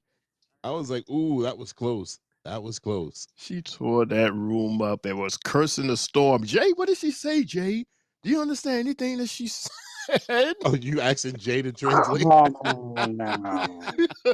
Jay's That's like, not a there's language no I know. no, but Jay's you our know what? translator. And he has translated for EO a few times. I think you just That's did it because last week. it was on the TV screen. They didn't give it to us this week. This was on the TV screen. It No, was they on didn't the put the TV words screen. they didn't put the words on the TV screen this time. I think I could We try didn't to. get it. I think I could try to translate for you, Jay. Yo, So let's see. She's imagine, but standing there. imagine all that she said was one word in English. You've been watching too many Bugs Bunny Looney Tunes cartoons. What? She said all that, and it was just shit. And this is one In word. English. Yeah. Mm-hmm. Oh man, oh boy. Okay. So this leads us into our fifth match of the night. Carlito versus Rey Mysterio. Let's go with Triple J and then Shane O'Mac. Let's go with Triple J, then Shane O'Mac. Okay. I'm here. With this match, I can actually see you. I'm talking. How can you just do that while I'm talking? Come on. Ooh. The Ooh. interruptions I get every time I talk. It happens at least twice a show. I'm Jesus, sorry, my finger guys. slipped it. My finger slipped it. Mm, I'm sorry. Ooh. mm, Jerry. no, I don't have the buttons. no. It's just Yeah. something I'm. It's just something I've been noticing. Hmm. Mm. Hmm. But yeah, with this match, I can honestly say this was probably Lito's best match since he's been on the roster. He gave it his all. He was he hit him with some shit like flying cross. Hit him with a flying crossbody, a nice brain drop and superplex, and even the backbreaker. Lito was actually hitting hard. I like I liked what I seen tonight, and the fact that you know we got Finn Balor coming into there and takes out Dragon Lee, and Mysterio jumps on top of him, giving him a West Coast pop from the top rope. You know, we're getting to see a different beef eventually form within LWO versus Judgment Day. And I wouldn't be too surprised if Rey Mysterio gets one last title shot. I wouldn't be too surprised. Fellas,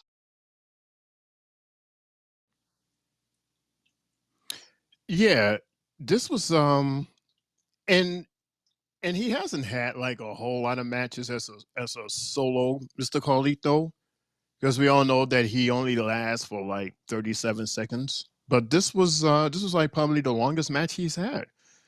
And yeah, it was pretty good. It was pretty cool. There was some spots where it was like he was going real slow. I guess he was trying to catch his strength or something. I don't know. But it was an okay match. And I like how Finn came out and attacked Dragon, and all of this, calamity was going on, and Ray winds up winning, and then Ray attacks Finn, and then here comes Damien out of nowhere to attack Ray, and then Damien gives the razor's edge to Dragon. It was just a whole lot going on, which would lead, just like Jay said, it would lead to everybody to say, Judgment Day versus LWO coming soon. I'm actually looking forward to this. I like this whole match, the whole package as a whole, to lead to a story moving forward. For us to say, okay, what's next? So now we gotta wait next week to see what's next, Des. And I'm looking forward to it. These are big steps right here. These are big steps by you and Jay. For once not shitting on Carlito.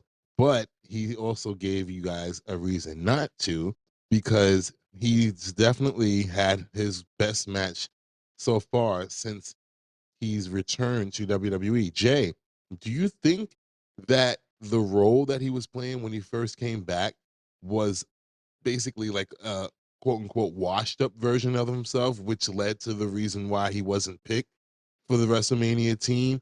And now that he's out of the LWO, he can actually show what's left in the tank. I feel that the way they initially brung him out, they didn't give us the, like me and Shane was saying before, the old school Carlito where he, the intro music of him spitting the apple. We'll hear that. We would hear it literally when he comes out. And to me, that kind of hurt any momentum that he had coming into this roster and then coming to LWO and being sidetracked by the jealousy he had for Dragon Lee. So I want to continuously say, go with this ruthless side that you have, but you don't need to be part of any factions. Just be by yourself, be the person that you are, and get your old entrance music back. Maybe we'll start believing more, because he's not bad in ring. I understand that you're saying that we're getting fed like the old washed up version. Maybe it was just time consuming for us as fans. Like, damn, we're counting on the clock as to how long does Carlito have left on this year. An hour and 20 minutes, an hour and 15 minutes. Oh shit, he just gained 2 more hours of time now during the year because he now actually was showing us something tonight. And hey, if he could prove it this way this week, keep it up next week or whenever you fight again. Just keep it up. Okay. Shane? I was kind of hoping you asked me first because I was going like this. I was pointing at my microphone as you was talking. I was like, yeah, that's it. I can totally see that because this was his best match after the fact, after LWO, and maybe he was showing that lackluster performance so that, like what she was saying, Des, and everything. Now that you had said that and you think about that journey from the time we saw him at Puerto Rico to like a little before tonight, now that all makes sense. It totally makes sense. Yeah, Dragon was chosen over you because Dragon was better based on what you showed us. If you would have showed us what you did tonight back then yeah, you would have been part of Mania. It all makes sense, Des. You the man, dude. You the man. Des? Well, thank you very much. I appreciate that. And I appreciate both of your thoughts. So like we all say, let's see what happens next. Where can they go with this? Because I'm pretty sure Damien he's pissed off again, another loss. Uh I don't know. Is he giving him the same treatment that they gave R-Truth, but just without the comedy? Is it the same thing? Is it the same thing that they gave JD in the beginning when he was trying to be a part of the Judgment Day? Or is it different? Is he more accepting sort of Carlito, Shane and Jay?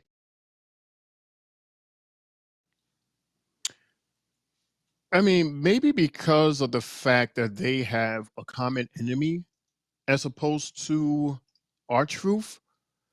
And R-Truth, he's a different character.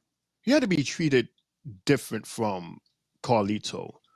You know what I'm saying? Because it's like at one moment, our truth, he meant good, and then it was like he fumbled the bag, and it's like we don't know. One moment he's good, one minute he's.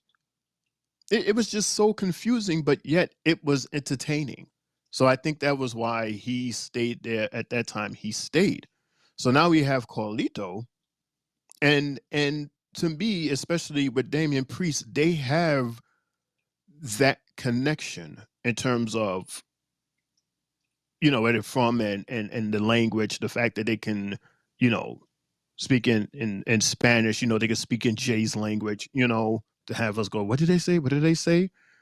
And I see him as a better fit there than our truth. I don't know. I don't know. It's interesting. It's interesting to see what happens moving forward, especially now when other people are saying, "Hey, your Judgment Day, these guys, they're messing up. They messing up every week. What gives here? Are you the leader, or or Rhea's the leader? What's going on here?" And maybe once she comes back, Des and Lawan, Des, Lawan, and Jay, Des, Lawan, and Jay, and Sylvie and Andrew and everybody that's listening, maybe we'll see some difference going on. We've been, because Lawan has been at the table so many times, I'm just used to saying Des, Lawan, and Jay, Lawan, Jay, and Des, Lawan, and Jay. Yeah, Des. I don't think Lawan wanted to come up tonight.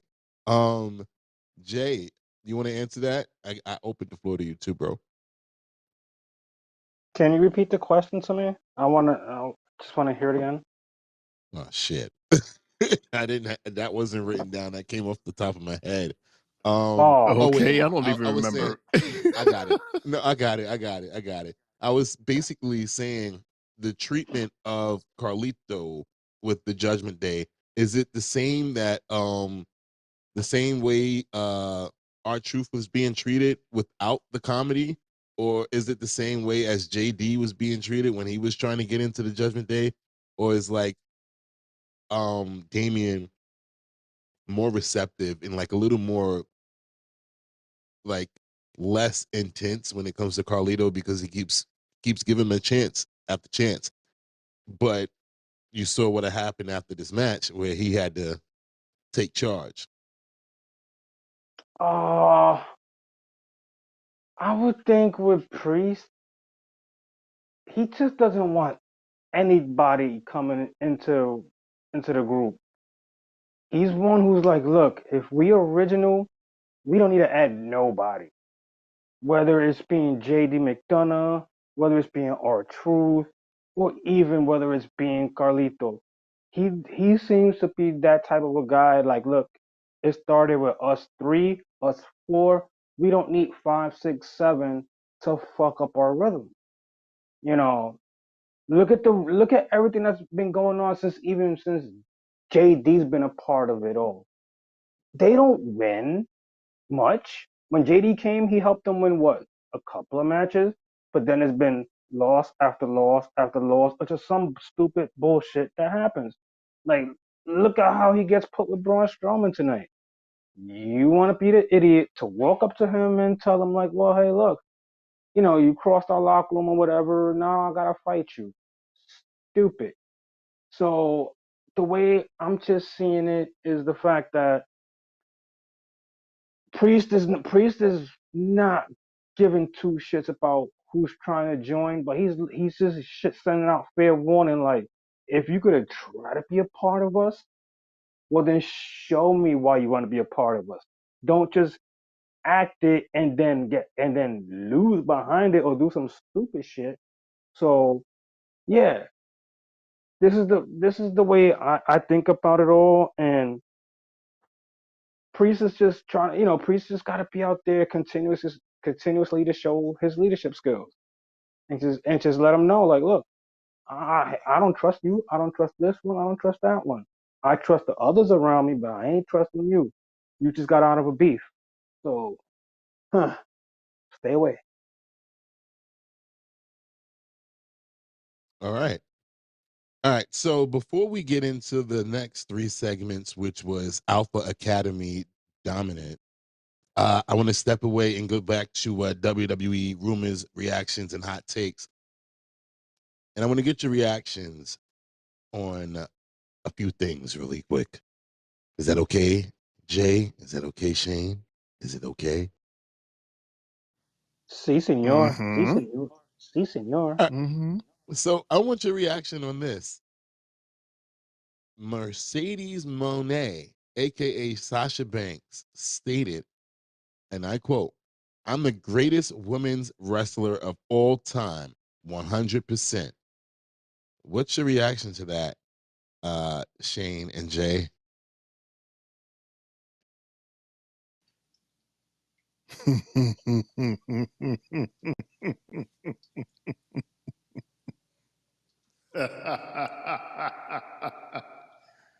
That's my reaction, Jay. And she's going too far with that one. She ain't proven that she's the greatest female wrestler of all time. Hell no. Keep your mouth closed, girl, and just keep on doing what you was already doing. Just stay making your money, stay wrestling, stop popping your shit. Because if you was really truly the greatest female wrestler of all time, you wouldn't be crybaby boohoo when you was in WWE and wanted shit to go your way. So a great doesn't do shit like that. And therefore, boom, you're not the greatest.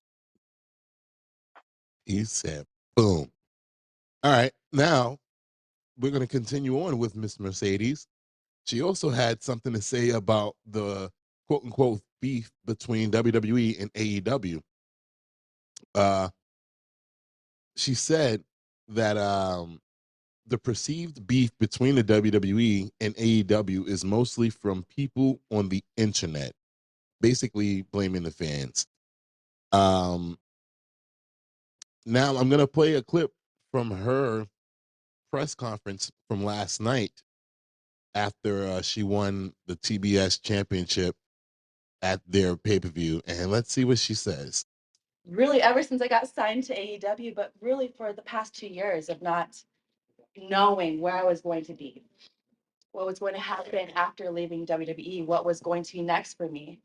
Because a lot of times in wrestling, people think WWE is the only place. And I think tonight we showed the wrestling world that it's not the only place. AEW is where the best wrestle. We had the greatest show tonight, celebrating 5 years of this incredible company where we cannot be denied.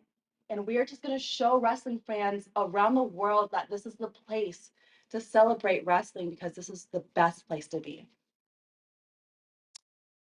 Now, based off what she said about this perceived beef, and then what she just said last night, which kind of sounds like she took a shot at WWE, if I'm not mistaken, if my ears are correct. Mm-hmm. And not to mention, another one of their stars took a shot at WWE last night as well on their pay-per-view. So are we calling bullshit, Jay, Shane? Are we calling bullshit on her?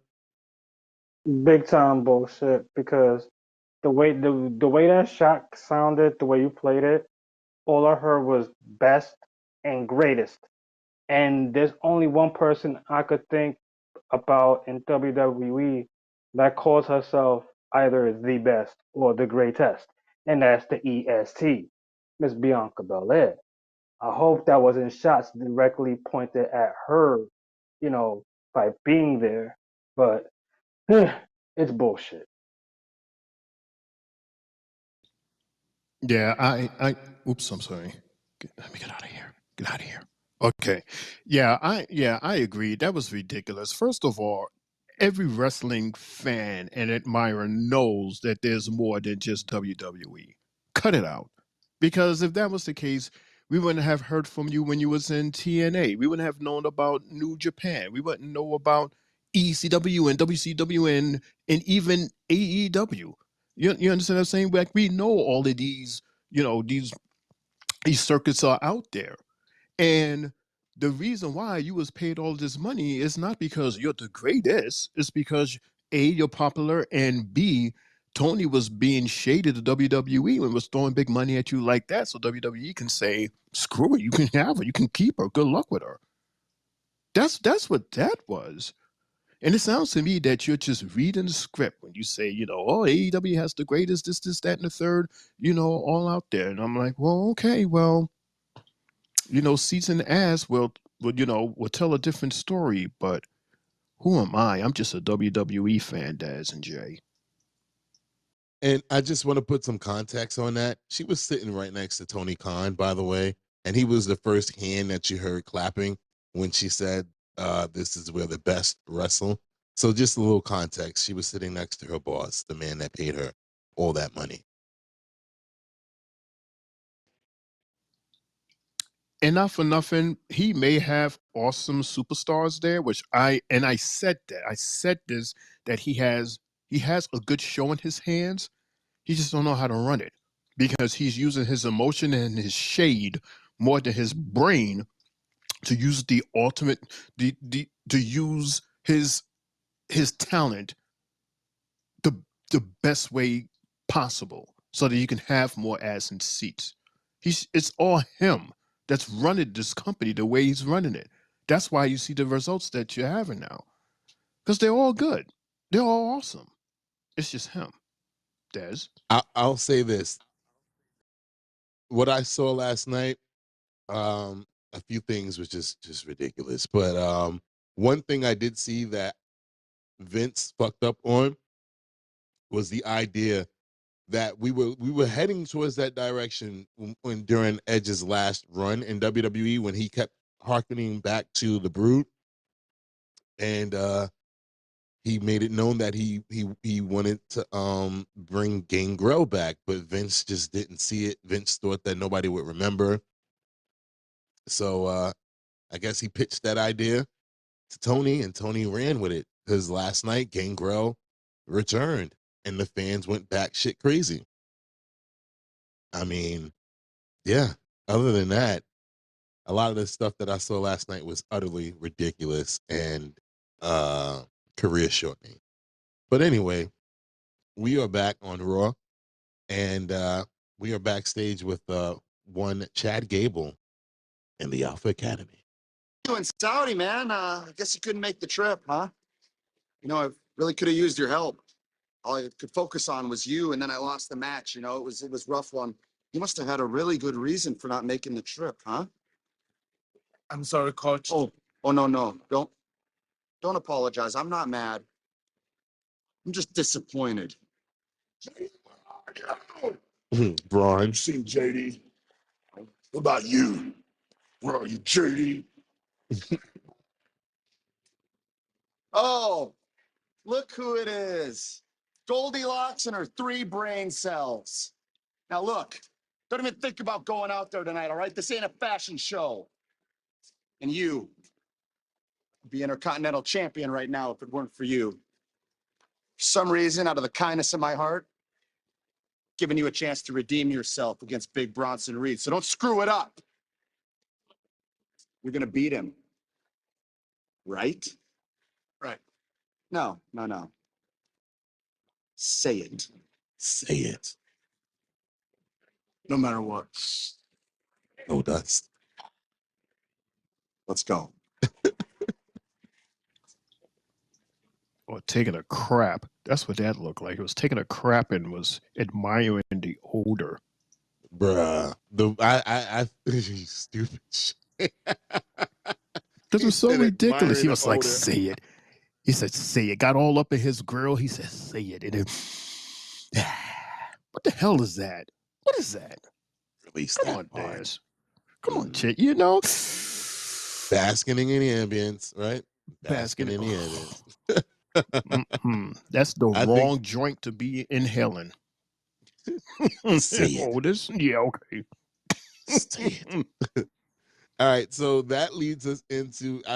Did you guys notice the pattern tonight? For once, I think they actually found a groove because a lot of these backstage interactions and stuff led into the actual matches, and I actually like that. Jay, do you like that flow? Shane, do you like that flow? Like it led literally right into that next match.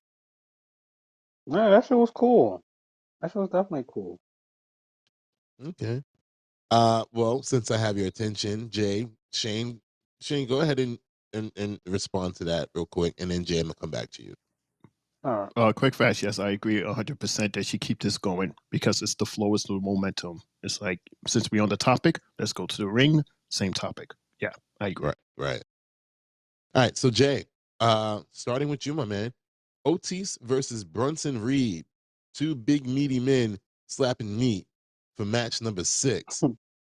How did you Oh view this man. match?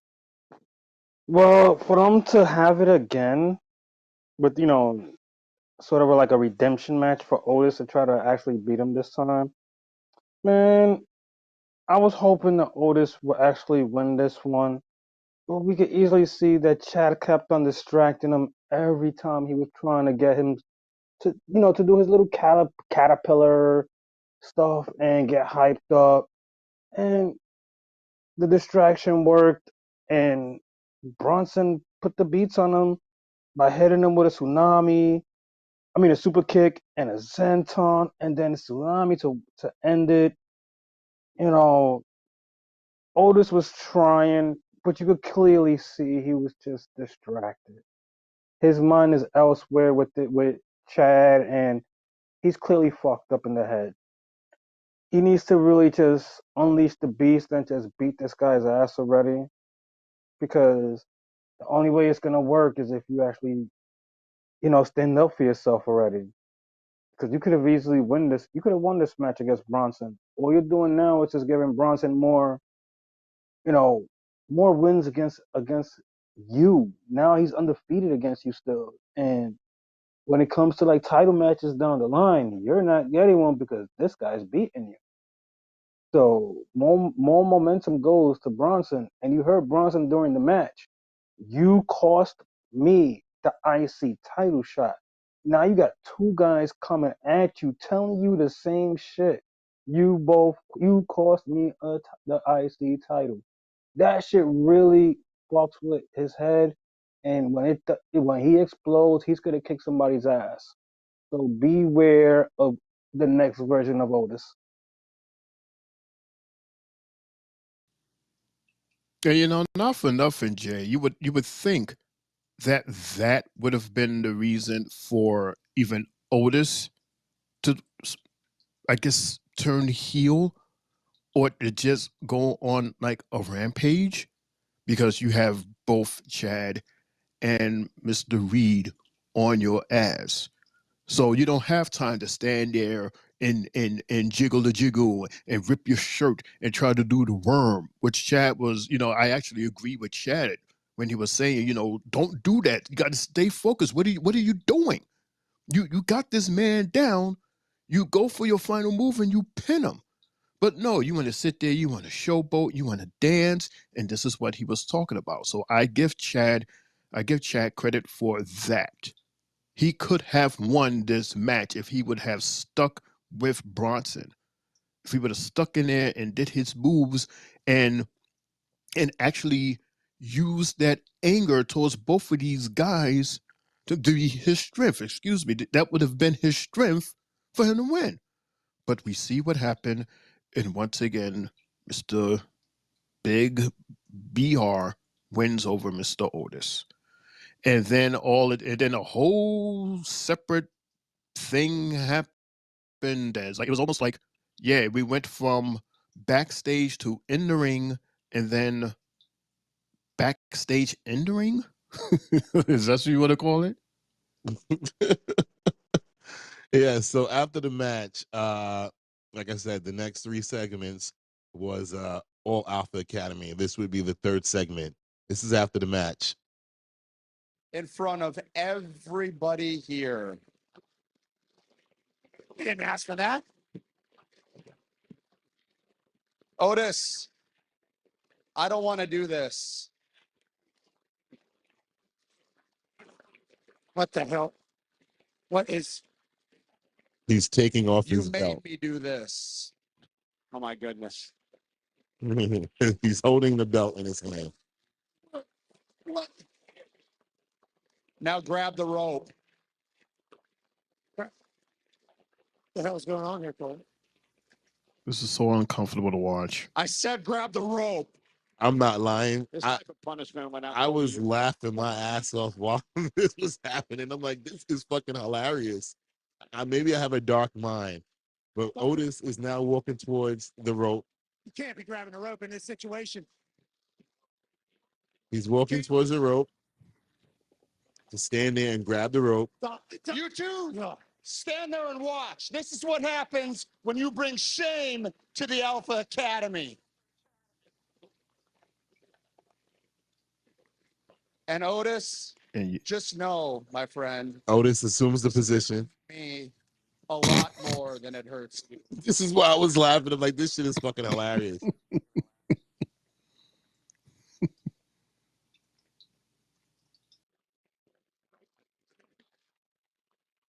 Maxine! Maxine stops him from taking that first whip.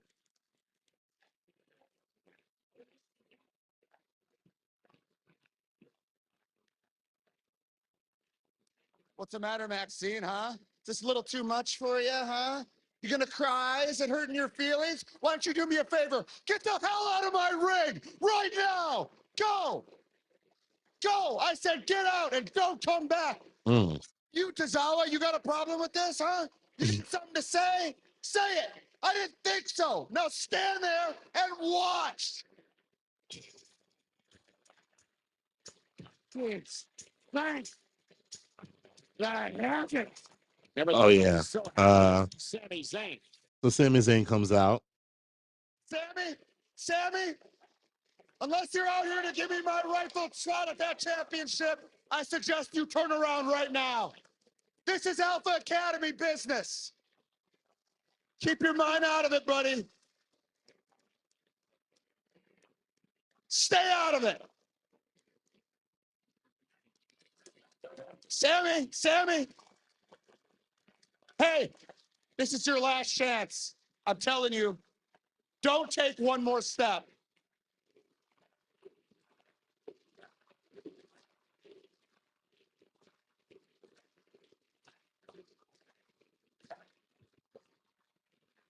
Took 2 steps.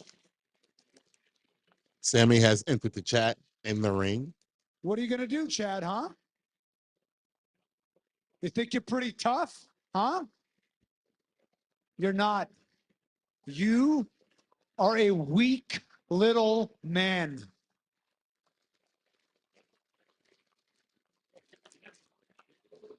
You have manipulated your way into opportunity after opportunity for the Intercontinental Championship, and yet every single time you did, you came up short. And when you did, you looked for everybody else to blame. You blamed all these people. You blame me. You blame the Alpha Academy. But I got news for you. It's nobody else's fault, and it's certainly not Otis's fault. At the end of the day, you're the one who can't get the job done. Sammy! You don't know what you're talking about. I can get the job done anytime I want. I got the job done against you last week in this ring, and I would have got the job done on Saturday in Saudi if it wasn't for this idiot right here. So now he gets his discipline. He was trying to whip him. Sammy takes the belt from him. Not as fun when the rabbit has the gun. Sammy now has the belt. Fans are screaming with that trick.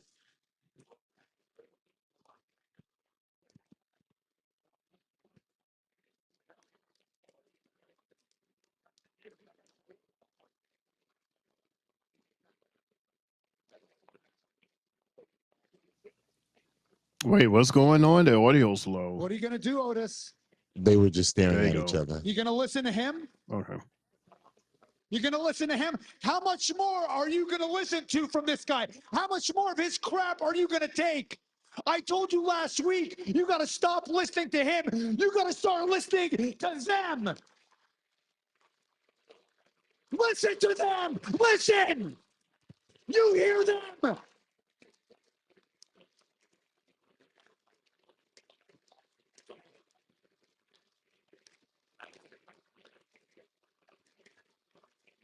And if you can't hear them, Otis, and listen to this, listen to your heart.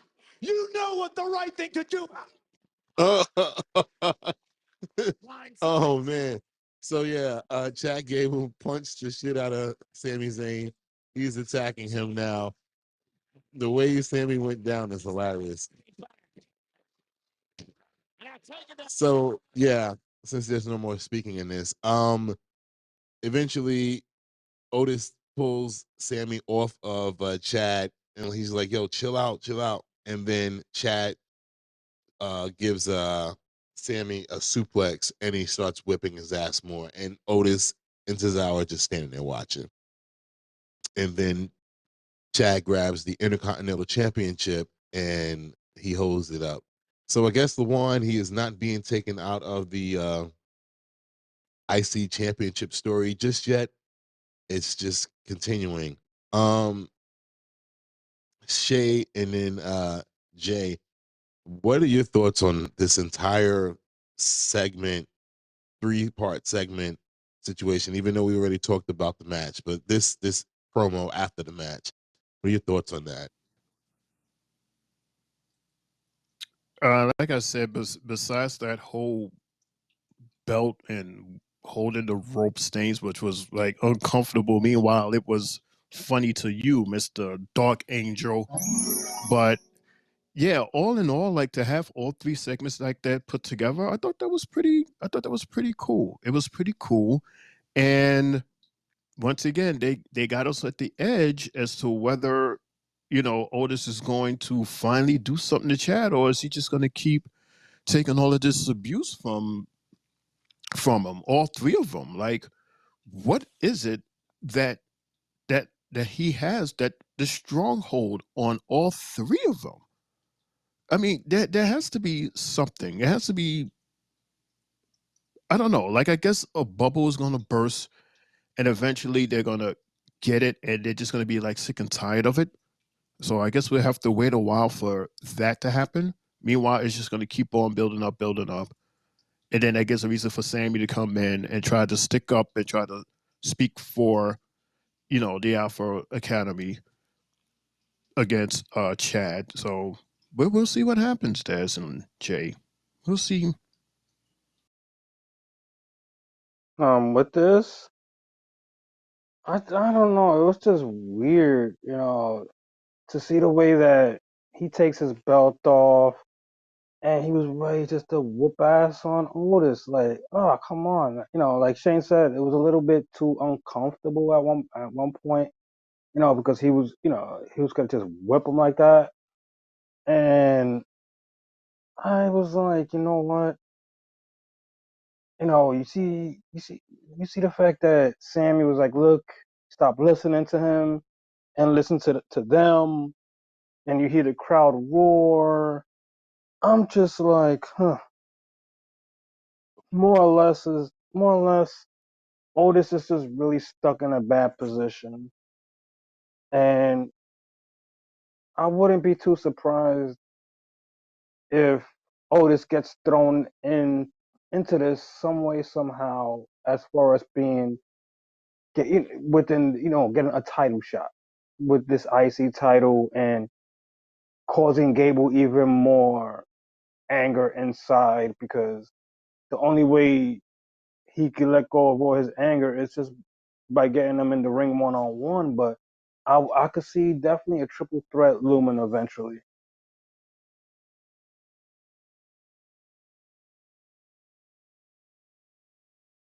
All right. This is a very intense story, and I'm sorry, but I guess I like dark humor. So that whole shit when he said, "Grab the rose," I'm like, is he really gonna whip this motherfucker's ass? Literally, And right you here. laughing the whole time. I'm like, Yo, that shit was crazy because he's like, and then weird. he gave him it's gonna hurt me more than it's gonna hurt you. Say it. Yo, bro. But like that brought a lot of bad child memories, man. Maybe that's why. Oh, Because it well, sounds familiar. We've heard that line before, black children in the hood. We've heard that. Yo, and then he assumed the position. I was fucking dying. I'm like, yo, Ugh. I'm like, I know Triple H is in the back cracking up because I saw Michael Cole at the table and he was dying. He was like covering his face and everything because this shit was hilarious, son. Y'all gotta get a better funny bone in y'all body. Oh man. Oh, is that what it is? Yeah, y'all too sensitive. Y'all too sensitive. Ugh. All right, so after that intense segment there, we got a video package for Liv Morgan. I don't know why, as if we don't know who the fuck the world champion is, but yeah, we got one anyway. And then we had a look at Liv and Becky getting ready. And I want to pause right there. Jay Shane, where the fuck was Jay Uso tonight? I don't know. We didn't get like the other day in the No. PLE. It was the first time that we didn't even get any bloodline members at all on a PLE, and for it to continue tonight without no Jay, it just felt awkward that we couldn't yeet this week. Oh Yeah, man. really weird. Shane? Well, I guess you can't eat every week. You got to give it time to build up, I guess, Jay. Maybe we'll have a huge yeet next week, one that'll shoot to the ceiling and be Oh my like, God. yeah. Or maybe we could eat twice in one sitting. Yeah, that'll be cool. Hmm. Yo, you are stupid. But You are so lucky my but buttons. I yeah. can't press no buttons or nothing like that tonight, Shane. Oh man. Yo, Jay, I But don't know what maybe we're gonna that's do why we got tomorrow. this uh-oh. Well, yeah. What are We'll y'all get gonna do to it. tomorrow? I don't know. We'll Hmm. figure it. I'll Maybe figure it out. I'm off tomorrow, maybe so that's I'll figure why it out. yeah, oh, okay. But hey, being Yeah. that Jay wasn't there, maybe that's why Alpha Academy had so much play tonight. Probably. They had Yeah. a lot of time between that first backstage interaction, the match, and then after the match. That was about a good almost 20 minutes or so. So here we are. Hmm. Shane, you can unmute yourself for a minute. I need your assistance. Here we Okay. are, ladies and gentlemen. It's the final match of the night, match number 7 for the Women's World Championship, decided inside of a steel cage match. It's Liv Morgan, our champion, versus the challenger, Becky Lynch.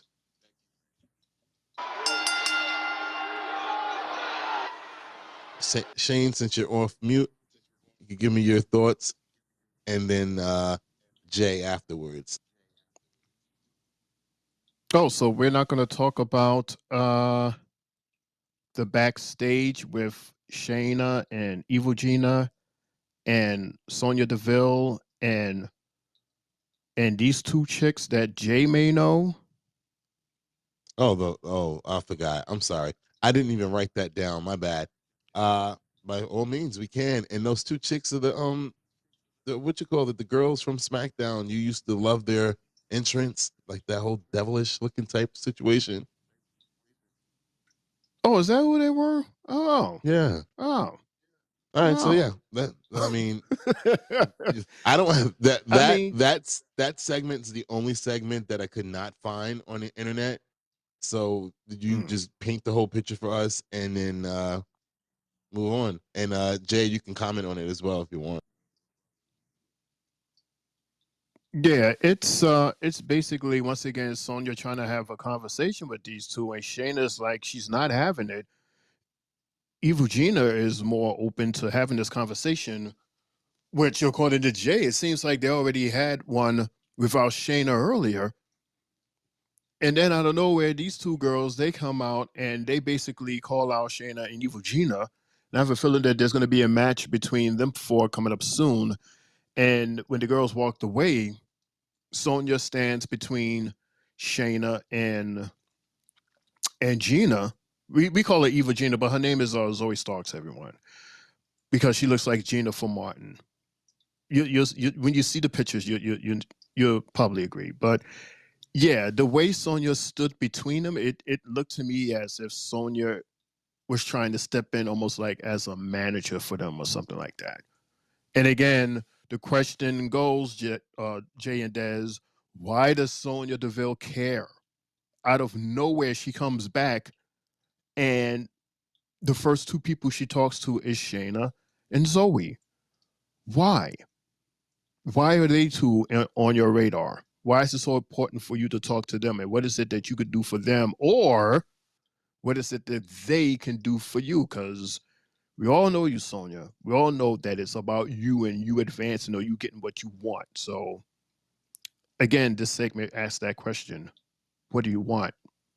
Jay, what does she want? What's going on, I Jay? I feel that she's gonna try to take, them two to break up. Like I was saying before, because of the fact is with with Zoe, her momentum is not going in the right direction. She needs to be a singles girl, not this tag team bullshit with Shayna. And we could see that with Sonya being in there, Sonya's kind of like a sort of a MMA person, and she is in that realm within the both of them. So I don't, I could see her fighting Shayna along the way after Sonya and Zoe possibly turn their back on her. Like you said, Shayna, I could see her possibly managing Zoe because it seems like Zoe needs someone by her side, like when she had Trish. So if anything, that's what I'm seeing out of the whole thing. And with Isla Dawn and Alba Fire coming in there, and they was like, "Look, y'all ain't never beat us, and we ain't never losing to y'all." And they popped their shit, and Sonya said, "You see, they don't respect y'all." So she's trying to let them know also, like, look, this female's locker room doesn't respect neither one of y'all, and one of y'all two are the reason why they don't feel y'all the way that they do. So, like you said, Shane, Sonya is gonna get her way, and she's gonna get her way by breaking the two up. And again, my question is why? Why is that so important? I'm guessing that there's a backstory. Maybe something happened before they got together. Maybe something happened before she left because of her injury. Again, make it make sense. If you can make it make sense, then I'll buy it. But as of right now, I'm just like with Carrion, with Xavier Woods. Why? Why do you care? Des, why do you care? But Des, I do care about something, Des, if I can. What's up? I would like to say hello to our listeners that's been sitting there for a minute. Mr. Drew, we see you, Drew. And Nelly, hey, Nelly. And Tom, he's popping in and out. He was popping in, popped out, popped in, and he's out. Maybe he'll be back in. But everyone that's listening, been listening, thank you so much for tuning in to our 75th episode of the Three Bells Podcast, everyone. Des? Yeah. So I already introduced the next match. And Shane, you were up first, followed by Jay. Match number 7. And by the way, it's the 75th show, but it feels so sad without being able to press that button and we all just start dancing and having a good time. Ah, so Yeah. sad. Yeah, so sad. But hey, Aw, he misses the dancing. It's okay. It's okay. he misses the dancing, Jay. I but know. uh but yeah, Jay, can you Yeah, I have to adjust something. Can you answer the question and then I'll follow you. I'll let you go first, Jay. Jay. We're Jay. talking about we're Jay. talking about the main event, right? Yeah, Correct. steel cage Oh, match. okay. Okay. Okay. Hold on one second. Daz is for you.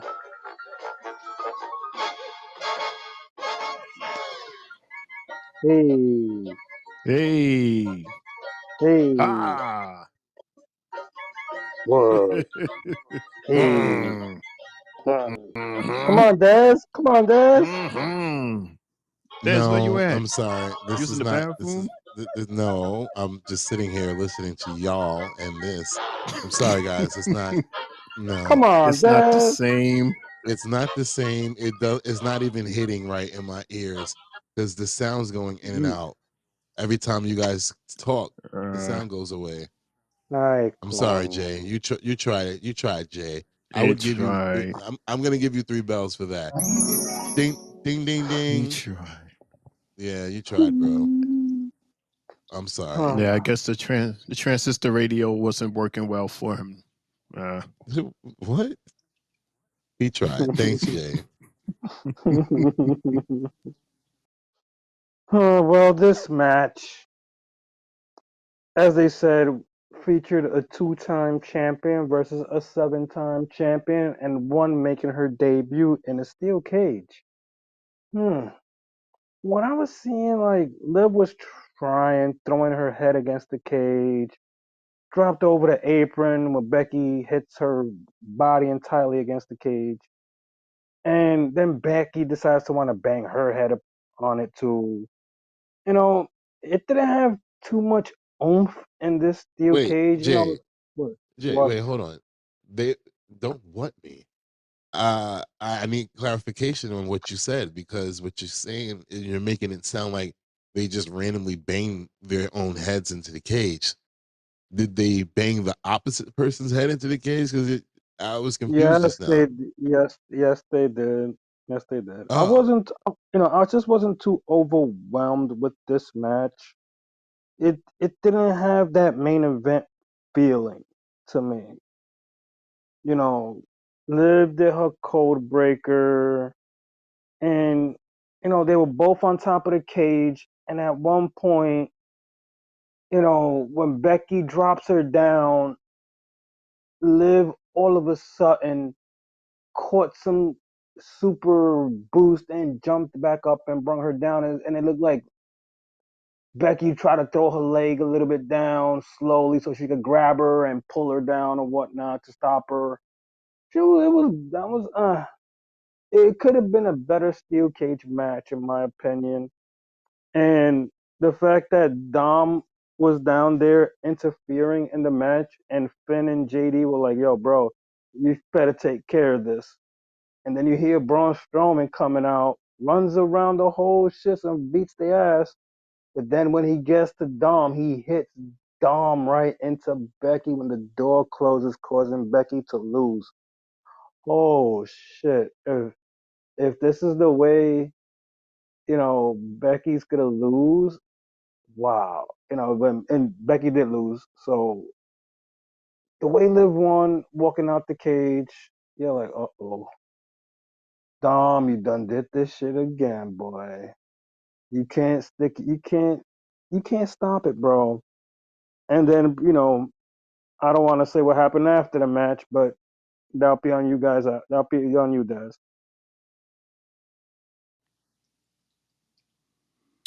Yeah, I kind of agree with what Jay is saying, because the whole thing was just, a little, hey, uh-huh, okay. Where's this coming from? What? Yeah. Hey. oh What's yeah, going man. on? All right. Mm-hmm. Oh, you like his better than mine, huh? Grits and eggs. I can hear it. All right. Happy 75th. Come on, baby. So yeah. Yeah, the match was for a cage match, it was okay. Wasn't the best, I'm not going to remember too much about it. There were a couple of things like Jay was mentioned that it just didn't make sense. Maybe because they missed their cues or whatever, or it was just sloppy work. The ending also kind of like why did JD and Finn come out to say, oh, you better fix this, you better fix this. It's like, dude, why the hell do you think he's out there? He doesn't you don't need for him to stop to fix it for you guys to tell him to fix it. He was already fixing it. Now, if you guys like came out and ran around the ring because Mr. Strowman was chasing y'all, then yeah, that I would have bought that. That would make more sense to me.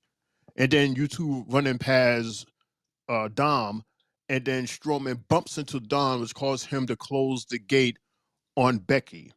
That would make more sense to me. But I guess you did it the way you did it because that's how you did it. Whatever. And now there's a lot of explaining to do because once again, you flipped the bag after you said that you was going to fix it and you didn't. So now Big Mama's going to call and who knows, maybe she's just going to say, you know what? Let me hang up this phone and I'm going to come over. And we all know when the boss has to come over instead of like not on the phone, but show their face. I see a lot of people getting in trouble, Des. It's going to be a lot of screaming, and I see some changes coming because enough is enough. And you let the enemy win once again. Once again, man. What is going on here, Des and Jay? What's going on? A hot mess. A hot mess. The Judgment Day is just a hot mess at this point. So yeah, I'm not gonna lie to you guys. I was doing my sound test during this match, and for the entire match, all the way until the show was over. So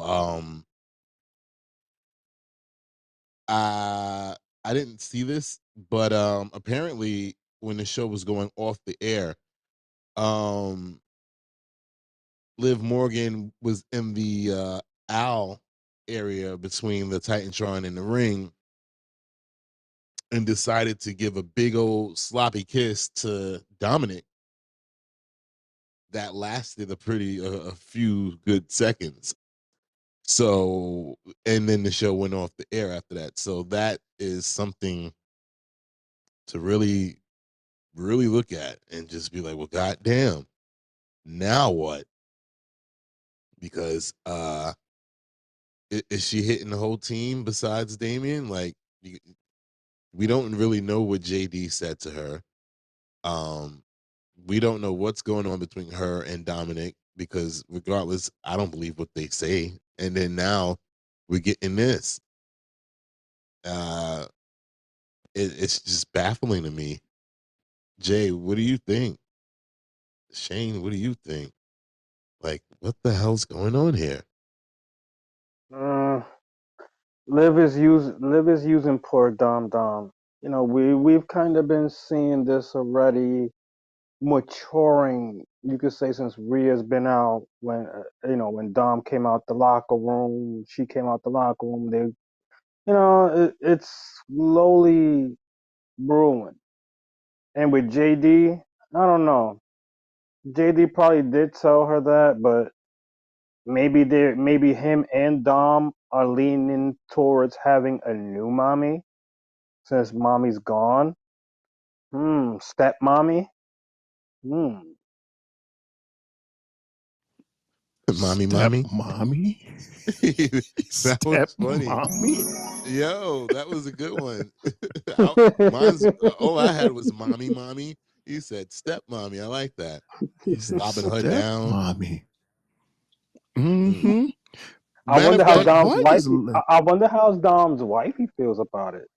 right? Because you know what? Remember, this is the point that I brought up the other day when I said that we've never seen any type of kiss or contact between Rhea and Dom this entire time. This is the first time that we're actually seeing that happening. So like that's why I guess it hits even more different than just us hearing them call each other this and that, but actually seeing this. Mhm. It's Yeah, different. it's just a simple kiss. I'm sure his wife doesn't mind. I mean, it's not like it was you know, tongue and skin and meat. It was just two lips for now. Wink, wink. But why was I reminded of Batman and Robin with Poison Ivy? Poison Ivy, she would walk around and she had that mist and she would have the guys do whatever that she wanted them to do. They was basically under her spell. I see this with Liv because she's a beautiful woman and she's very sexy, very attractive, and she has a way of getting guys to do whatever she wants them to do, and I totally see her doing that with the entire Judgment Day, maybe except for Damian Priest because he's more focused because he's already doing it with Dom. She's starting to doing it with JD. Maybe she will hit Finn, but I don't think she's gonna hit Damian. I think he's too strong for that. But yeah, I think she's gonna hit these guys even more, even harder. She might wind up kissing JD. She might do more with Dom in order to get what she wants, which is to remain champion, I guess, or maybe more. Who knows, Des? Who knows, Jay? A stepmommy. Yeah. Mm-hmm.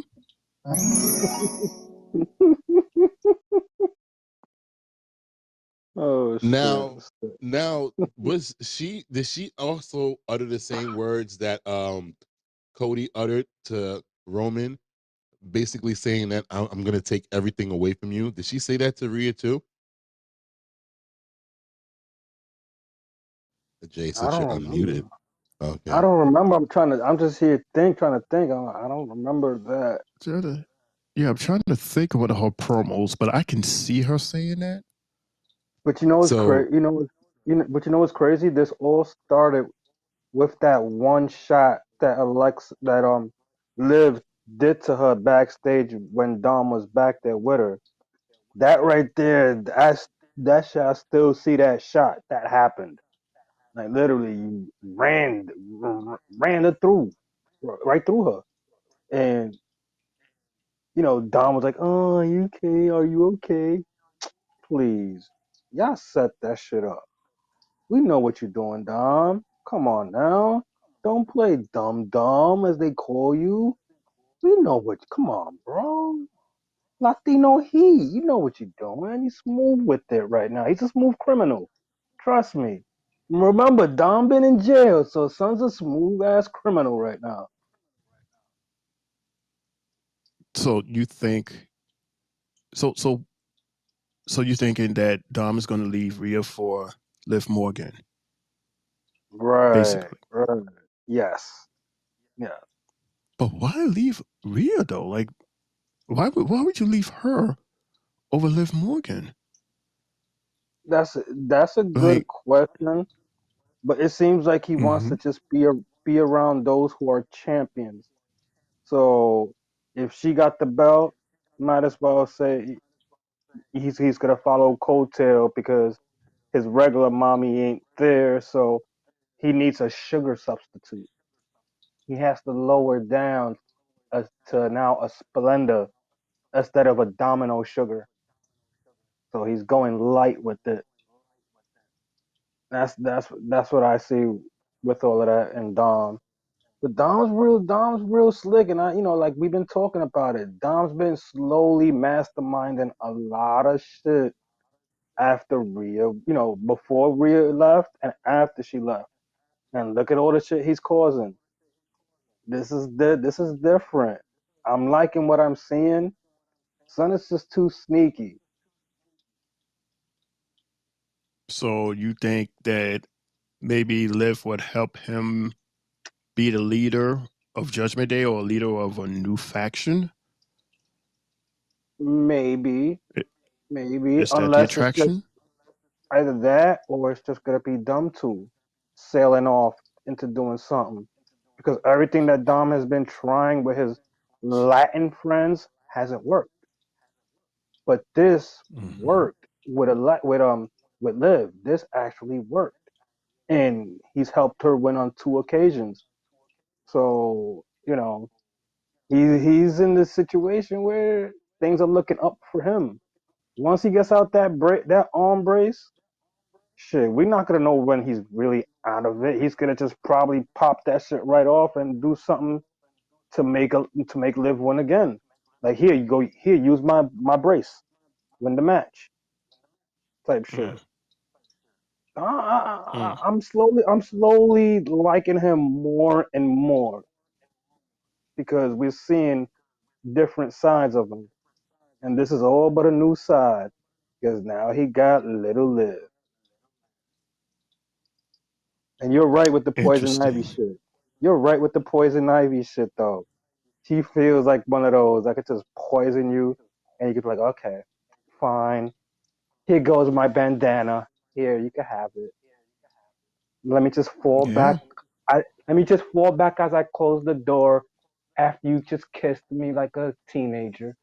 Oh, that's Mm-hmm. the way he's probably feeling. Mm-hmm. Oh yeah. Tell you fellas, you gotta be careful with these women because if you mess around, they will have you standing on the street corner butt naked with nothing. Dead Nothing. And you had done all this stuff thinking that you're going to get you some.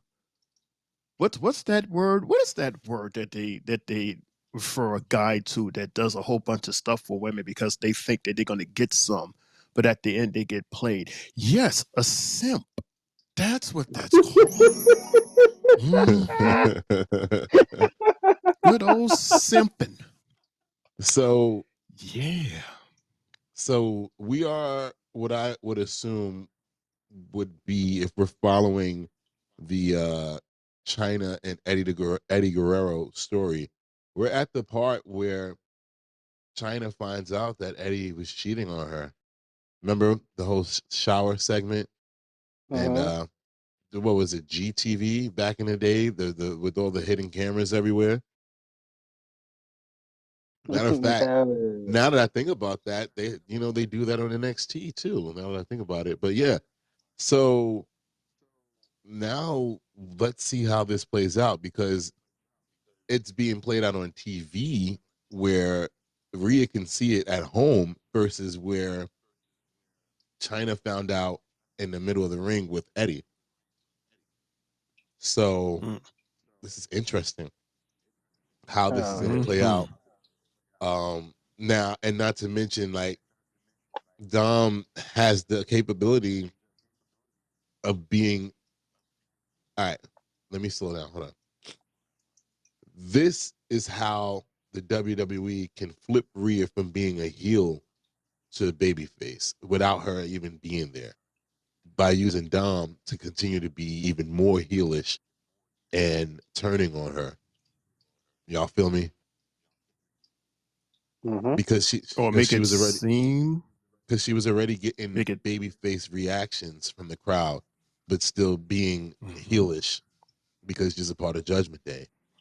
And what I'm thinking is she'll come back, and for some reason, by the time she comes back, especially if Dom is still in Judgment Day, she won't trust them anymore because she'll be like, "Well, you guys saw all this happening and you did nothing, so how can I trust you?"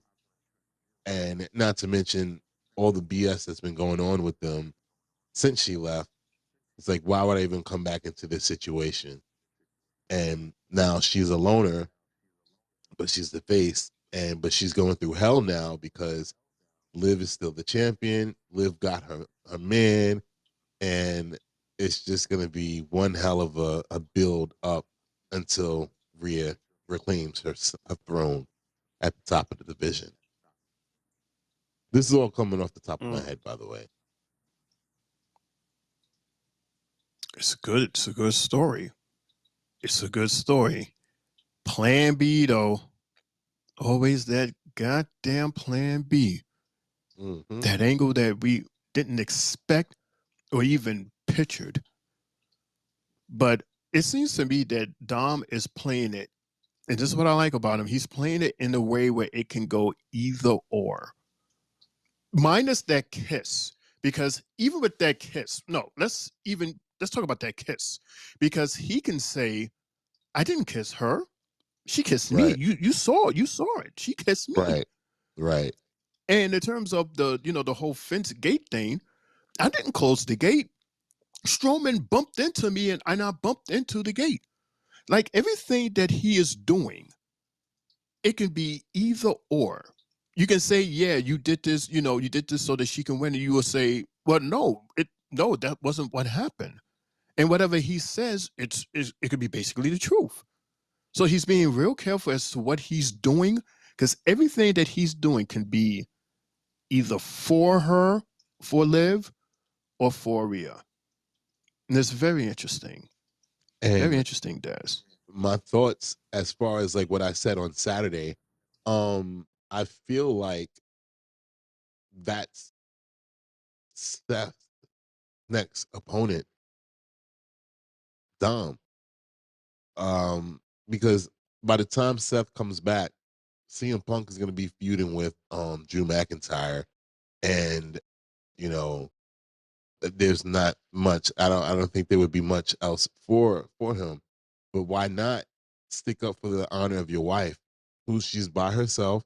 You're not there, and Dom then cost her the championship twice now, and left her in the ring. Mind you, when WWE went off, obviously I would have played it, but since I'm having the technical difficulties that I'm having, I'll just relay it. But there's a clip of Becky after the cameras went off air, and she was sitting in the ring looking distraught, sad, because she lost again, probably frustrated. But then, the realism in that, and what I told you guys earlier, is the fact that her contract it expires this week with WWE, and she has yet to sign a new contract with the World Wrestling Entertainment TKO family. And the fact that they stripped her from the belt, within this week is just insane. But it makes sense.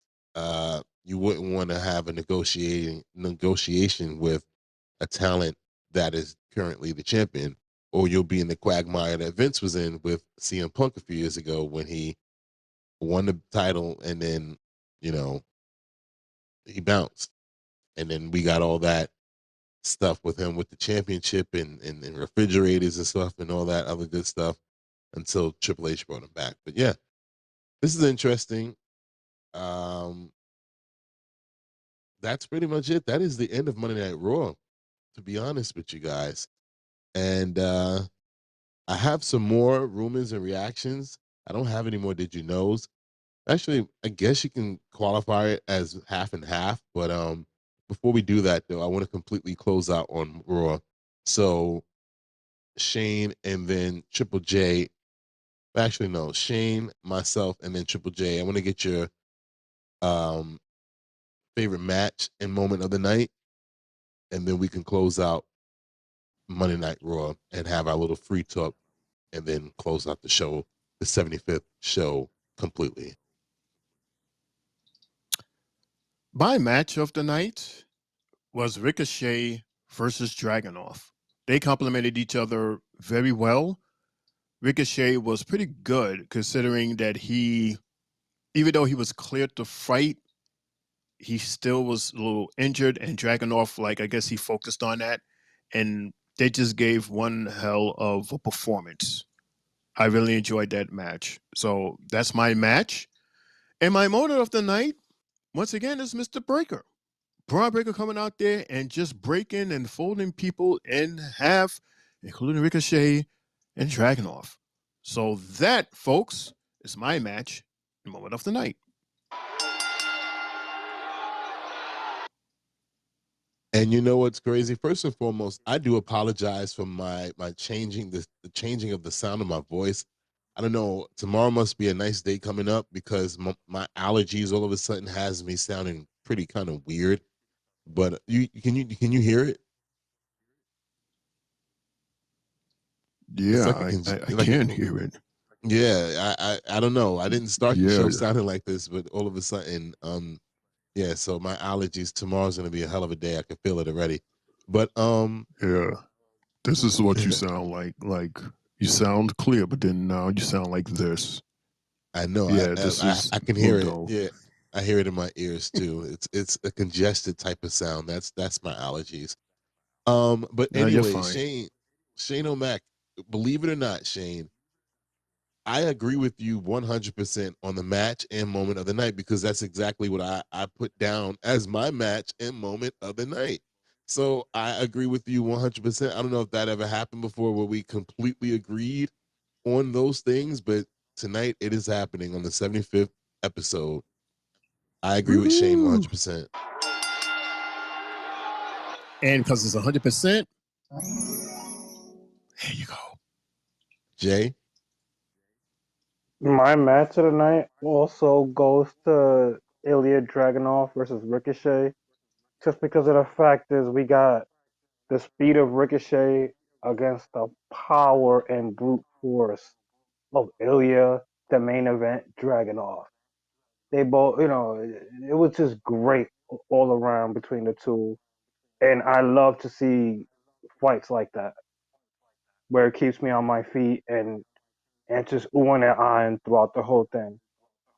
And my moment of the night is different than both of y'all, but it's a moment that you know Shane likes a lot, and that's the single action camera moment of the night where we seen Sheamus walking into the ring, but as he was under the tunnel heading in before he hit the gorilla position.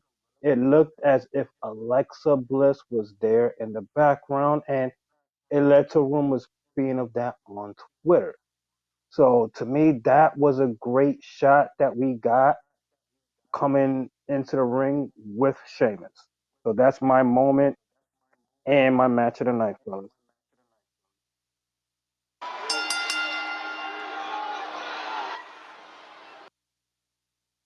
All right. Awesome. Awesome. Awesome. Awesome. Great choices, everybody. All right.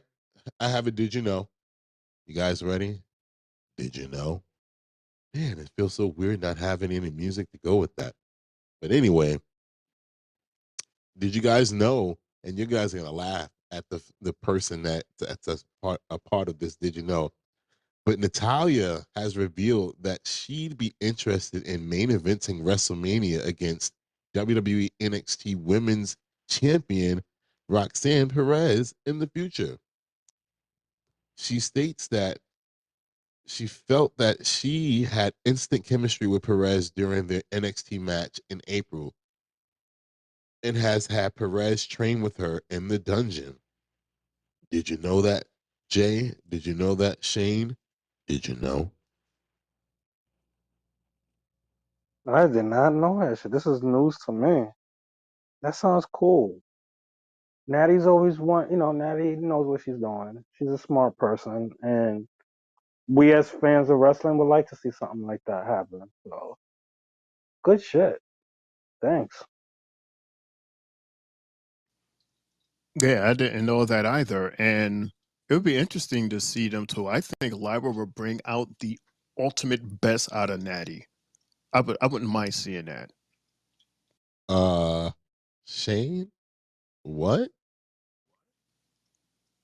I'm sorry, did I say the wrong names?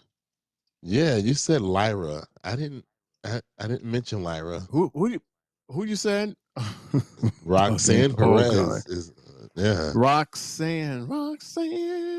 You go ahead and do the honors, Shane. Go ahead and do Yeah. the honors. Yeah. Fine. I don't know what's going on. Maybe because it's That's late. yeah, sure. It's late. But Jay, Yeah, because it's late. does it with that information, doesn't it make sense why all of a sudden we were seeing Roxanne using more ground moves and technical moves and Right. submissions It makes sense now. She's been training with Natty Someone in the was dungeon. teaching her. Hmm. Yeah. And That's now why Shane, to Natty be can't. fair, go ahead. That's why Natty can't get fired, bro. She's training Uh, all the new chicks, and we can see. Shit. well, Sorry, but I was talking more so in the Vince McMahon era. Now at this point, she's not because Triple H is not that guy. But Shane, and to your point, Shane, that's the reason why we got the type of match that we got at Stand and Deliver between Roxanne and Lyra because of the fact that this chick has been training with Natty in the dungeon. And that was an awesome match. That was one of the best matches of the night. So yeah, Mm-hmm. I could see that. Let me correct myself. I see a good match with Roxy Yeah. and Natty, and I could see Roxy giving Natty her best match, one of her top matches. There you go. All right. So I have a reaction topic for you guys. I would love to hear what your reaction is. Bear with me. This is a lot to read, but it's going to be worth it. Apparently, The Rock's head writer, Brian Gerwertz, felt that Cody Rhodes winning the Royal Rumble was problematic. Now, remember, The Rock's head writer, Brian, used to work for the WWE as a writer during the Attitude Era. So he's good at what he does. So this is what he had to say. For the most part, it was overwhelmingly positive when The Rock teased head of the table. And at that point, we were like, okay, that gives us our answer. We're locked in, which begs the question, which I know you're gonna ask, which everyone would ask, if all of that is the plan at this point in mid-January, being The Rock versus Roman Reigns at WrestleMania or whatever it is, why, for the love of all things holy, do you have Cody Rhodes win the Royal Rumble? He continues to explain the idea of Cody winning the Rumble, I thought was problematic in full transparency. I said, even in San Diego, in that meeting, I thought the cleanest thing to do if we're booking Rock and Roman is to have CM Punk win the Royal Rumble and challenge Seth Rollins just because there is a difference storyline wise, in my opinion, of Cody wanting to finish the story and having earned the right to finish the story by winning the Royal Rumble. Once you win the Royal Rumble, that dynamic changes. It goes from something that, yeah, we all want things, but now he's got it. And why would he do any other thing than focus on Roman? And that's what he naturally did when he pointed to him. Why wouldn't he? That's exactly what that character would do. And for those of you who are not familiar, we mentioned this sometime during last week. I'm pretty sure it was during one of my segments. Cody was not supposed to point at Roman Reigns at the end of Royal Rumble, but he did it, which caught Roman off guard, Paul off guard, and everybody else off guard because he was not supposed to point at anybody. He was just supposed to just point at the sign and stare at the champions, but he pointed at Roman Reigns. Um, so yeah, guys, what are your reactions to that? I had another situation in my head going on, but now I forgot it. But yeah, Jay and Shane, what are your reactions to hearing that?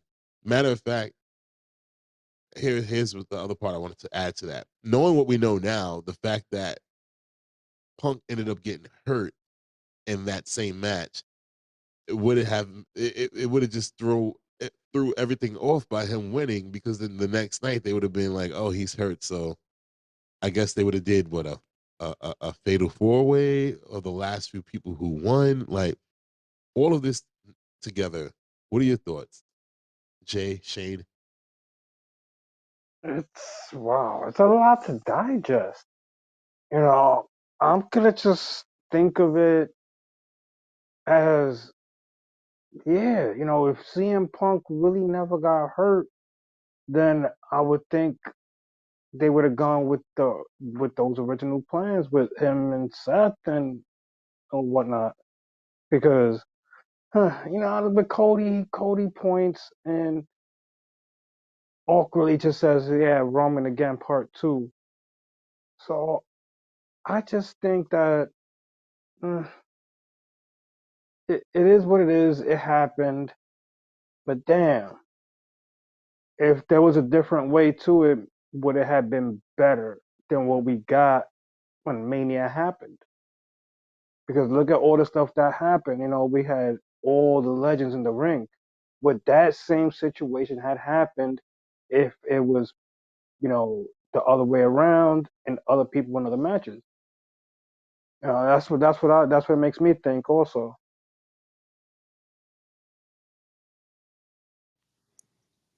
It's very interesting how, first off, when one wrestler is hurt, how it changes a big part of the landscape of the WWE. It's also interesting how a story could change, and even another part of a landscape could change just by a simple gesture of a point. That point gave us all of this. And what is the point of even having a Royal Rumble if you're not going to, respect the wishes of the winner? If it was going to be, The Rock the whole time anyway, what's the point? But I'm glad that everything happened the way it happened, because look what it gave us. Just like Jay said, look what it gave us. It gave us one of the best press press events that I think I've ever seen at the WWE.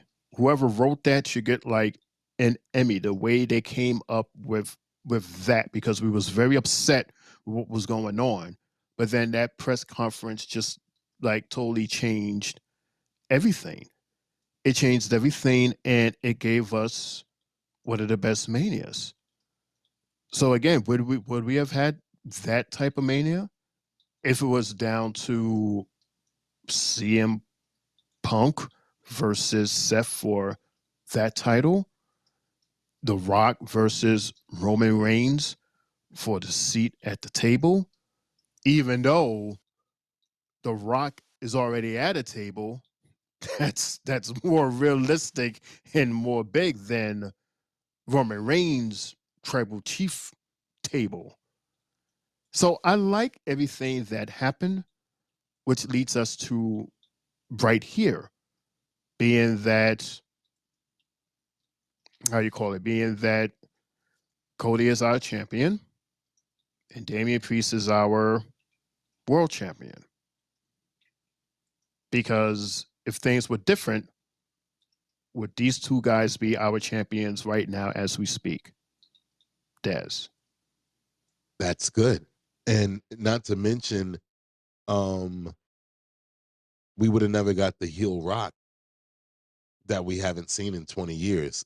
Like, we cannot deny that run by The Rock for Mania was just incredible. They raised the bar so much. So we wouldn't have got that because The Rock was going to be a face. He was going to be a baby face the whole time. I don't know, but we don't know what we would have gotten out of Rock and Roman as them going against each other. But would we be in the situation we are now with the bloodline being the way it is now? But I have another thing to add to this. So apparently, in that time frame, and I'm going to tell you why I brought it up. But apparently, Triple H and Roman Reigns were pretty strong against the idea that The Rock would win the WWE Championship at WrestleMania 40. So not only were they trying to get Rock versus Roman, but they were trying to get Rock to win at WrestleMania and dethrone Roman Reigns as WWE champion. Where we're now, knowing what we know now, with The Rock literally leaving the day after to go shoot movies or whatever like that, where would we be? Would he be WWE champion right now? But off TV for months and months and months and months and months. Like, Shane, Jay, what the fuck? I mean, because for me, it seemed like The Rock was doing all of this, for himself because he wanted to have his mania. He wanted to have his mania moment. So it would have been. I mean, it's selfish enough that this whole thing happened. If you really want to keep it funky, that's why this all happened because The Rock wanted to be in Mania. So if The Rock wanted to be in Mania and have the championship, like that doesn't make sense, especially with the fact that you're standing in the Mania ring knowing that you're not going to be staying here long. So it doesn't even make sense for you to go against the title because you're not going to defend it. You're not going to be here to defend it. So it's like they had to come up with a way for him to be part of the main event, for him to have some type of ties with his cousin, to to to just have that moment. And I'm glad that they did it this way because it wouldn't have made sense for him to go for the title and to actually win the title. Because come on, The Rock versus Roman Reigns for the title. You honestly think that The Rock would lose that? No, of course not. That's how I see it, Jay and Daz. Oh, the way I pretty much see it, like I see it the same way. Like Rock and Roman, we would have all said that The Rock, of course, will win that. But at the same time, if that was to happen, I think Roman would have still had kept his streak going as far as being champion. But it is what it is. You feel me? So, whew, man, I'm just happy that See, we got. I'm just happy that uh, we got what we got. and then it brings back up the conversation as to because right now, who is the head of the table, and what title do they have? Remember, this was part of our conversation where we said that the title made Roman the tribal chief, but he doesn't have the title anymore. Solo doesn't have the title. Hell, Solo has like all of these losses underneath his belt. He's not no goddamn tribal chief material. You're a freaking loser. You know what I mean? So Yes. yeah, it's very yeah, it's a lot to take in, Des and Jay, a lot. It's heavy, bro. It's heavy. But all right, I got more. I have more. Can you guys handle any more? Can you handle any more? More food. All right, let me Yeah, at I got. least swallow this. Okay, hit it. Matter of fact, let's hit a quick commercial break before we do it. So I can shuffle papers real quick because I just want to get one last thing in, and then we're good because I can't breathe. I'm dying back here. All right, commercial coming up. We'll be right back after that. You guys looking for a podcast? Well, this ain't no ordinary podcast. This is the Three Bells Podcast with Triple J, Mundo, and Shane O'Mac. Acknowledge me. Coming to you live each and every Monday night from Monday Night Raw, Tuesdays with NXT, and Friday Night SmackDown featuring WWE PPVs, news, and more. So tune in live on stereo and follow the buzzards. And if you're not down with that, we got 2 words for you. And we are back. This is the 75th episode of the Three Bells Podcast. It's the Monday Night Raw recap with your boy Mundo, aka Mr. AKA himself. And as always, I'm here with my guys Triple J, Shane O'Mac. They are here. We are here. You're here. All right. Let's get to this last WWE rumor reaction and hot take. This week on the Busted Open radio podcast, Mark Henry has stated that he'd be leaving AEW as his contract comes to an end this week, I believe. If not today, I believe today's the day. He said the 28th, and if I'm not mistaken, today is now the 28th. So he is now no longer working with AEW. Do you guys think that Mark might make his way back to the WWE? Because Mark is credited for discovering certain talent, the likes of Bianca Belair, who was signed by WWE because Mark discovered her. The likes of Jade Cargill, another talent that Mark Henry discovered. Let me see. We have Braun Strowman. I believe it was also Sasha Banks, because my phone is bugging out on me right now. It doesn't want to help me out. But yeah, fellas, what do you guys think about the possibility of Mark Henry returning to WWE as a scout and maybe even getting the last run that he probably deserves that Vince never gave him? Jay, Shane? I would like to see him come back and just mentor the youth. Such as the guys um like the ones that we are seeing in NXT right now, especially the TNT guys that Shane talks about, and um OTM as well. There's quite a few, Obafemi. He could work with those guys over in NXT, the big, stronger guys. And I could see him definitely playing that role. I wouldn't want to see him get into any more matches, just because he's already up in age. And we haven't seen him in, what, 15 years, maybe 20 years, get in the ring. I ain't ready for that. I'd rather him just stay his position, do what he's been doing in AEW, bring it here, and continue the development and pushing the youth. Real quick, Jay, before you go, Shane, do you think WWE owes it to him to bring him back? I mean, look at the talent that he found right now. Excuse me. Well, Bianca Belair, Jade Cargill, the women's tag team champions right now. Bianca's been a hot commodity in WWE for a few years. Um, Braun Strowman is being featured, and he's been featured. He's been champ.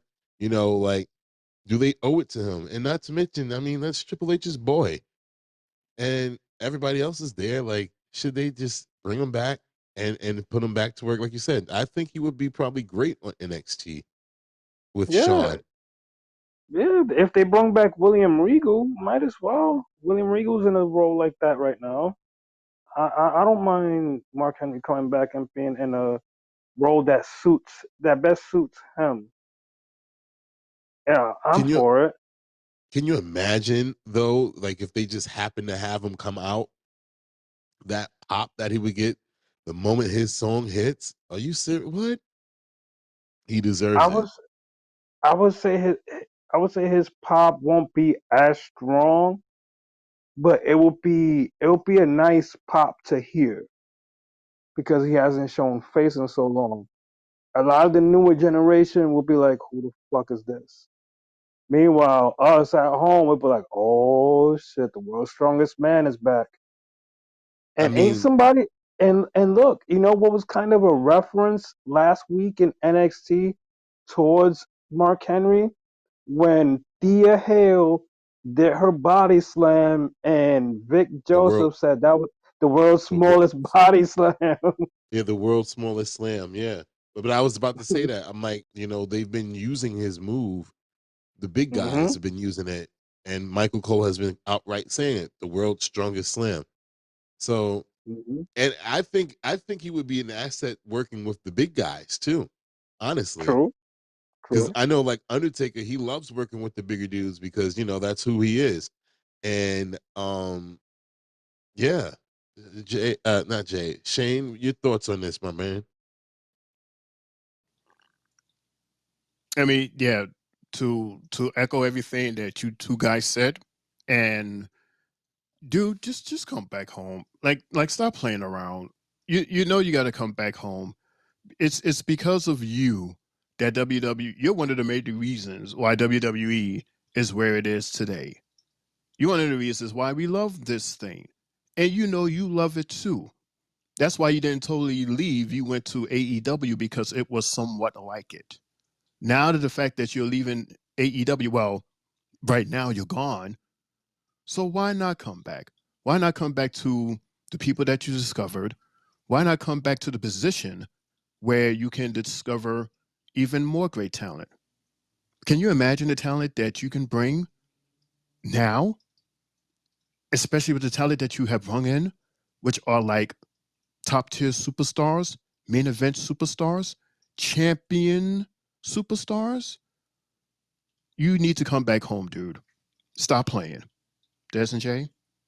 And let's not forget the fact that he was the first Olympian that paved the way for people like Chad Gable, Kurt Angle.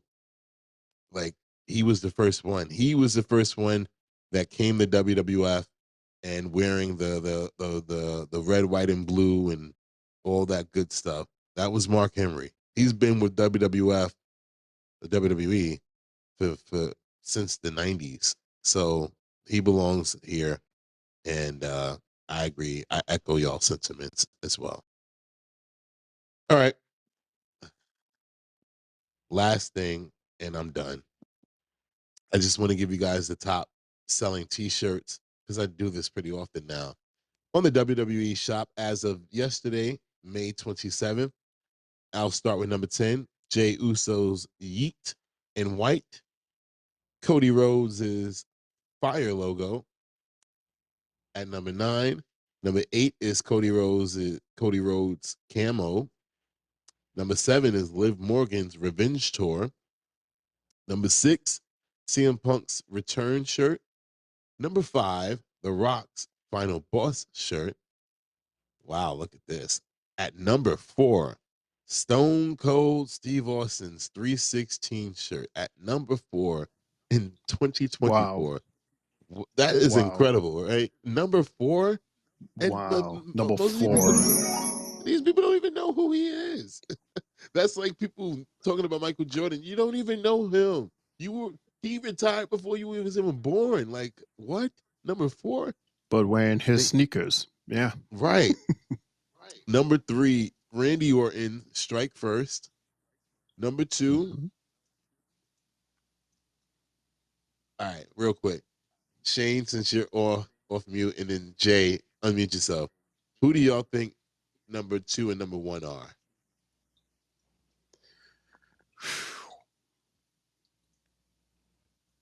Uh,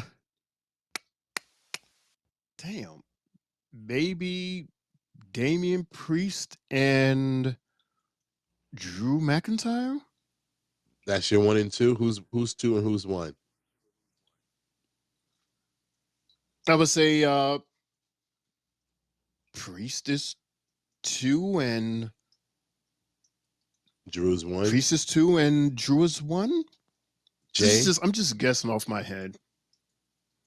I know. Jay, who's your 2 and who's your 1? Wake up, Jay! I guess he fell asleep. All right, Oh so no! I thought my button was Wake off. up, 'Cause Jay! On my end, it showed that it was off. I thought I was talking. uh, I was just talking to myself. who's your 2? You Who's your were. 1?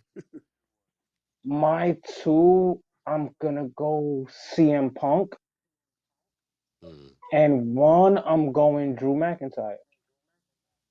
All right, you ready for this? Drum roll, please.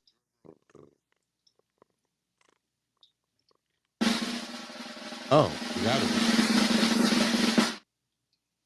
Number 2 is Roman Reigns, Family Above All. And number 1 is Jey Uso, Yeet in blue. Yeet! Oh shit, that's crazy. Really? Yeah. That's Jay is interesting. Jay is number 1 and number 10. He's the yeah, he's up there. And isn't now does that not make you really go, why the fuck was Jay not on the show tonight? He's outselling, he's the number one seller out of everybody. Everybody. And you know what's funny? So wait, I wore 10 my Yeet was shirt today. 10 was his white Yeet shirt, and number 1 Yeah. was The blue one. what the The one that I have. The white Yeet shirt is the one that he normally, wears on his, hanging out his pants when he comes to the ring. And that blue Yeah. Yeet shirt is the one that I brought myself for Christmas or my birthday that didn't come to like January. And I actually wore, and I actually wore that shirt today because I haven't worn it in months. I forgot I even had it. So yeah. So Well, it's that's that. why. Yeah. That's why, because it was sold out. They couldn't keep Yeah. it on the shelves. That's Right. And that was the original shirt. Remember that there was no other color besides that one. Then they came out with the white one and the black one and the blurred one. And then, before that, Yeet was not allowed anymore. So yeah. Wow. All right, Shane, you have not checked the chat in a minute, so I'm gonna let you check the chat because I asked something of you. Jay, I saw what you just posted. What? What? Oh, cause like, bro, I'm like, wait a minute. You mentioned Stone Cold at what 4? And Yeah, I'm like, and no, then I'm wearing this shirt. I'm like, what? Oh yeah, God, are you serious? Oh I'm very God. Dead serious, ass, Shane. dead No, ass. no, no. Yeah, No, no, I'm I'm very talking no. to I know what you're talking about. Yes, I am dead ass. Thank you very much because it was Jesus. All advertised right. tonight. Thank you. The Oh, instrumental. The instrumental. I don't. the but instrumental, if they have. it's Oh, on okay. YouTube. They have it. I'm Um. glad I'm taking my vacation after tonight. Ugh.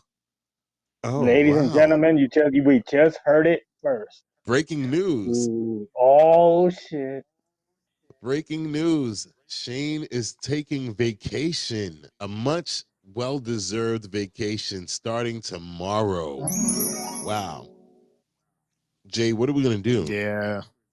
Oh man, we don't got no sound effects. We don't have shit.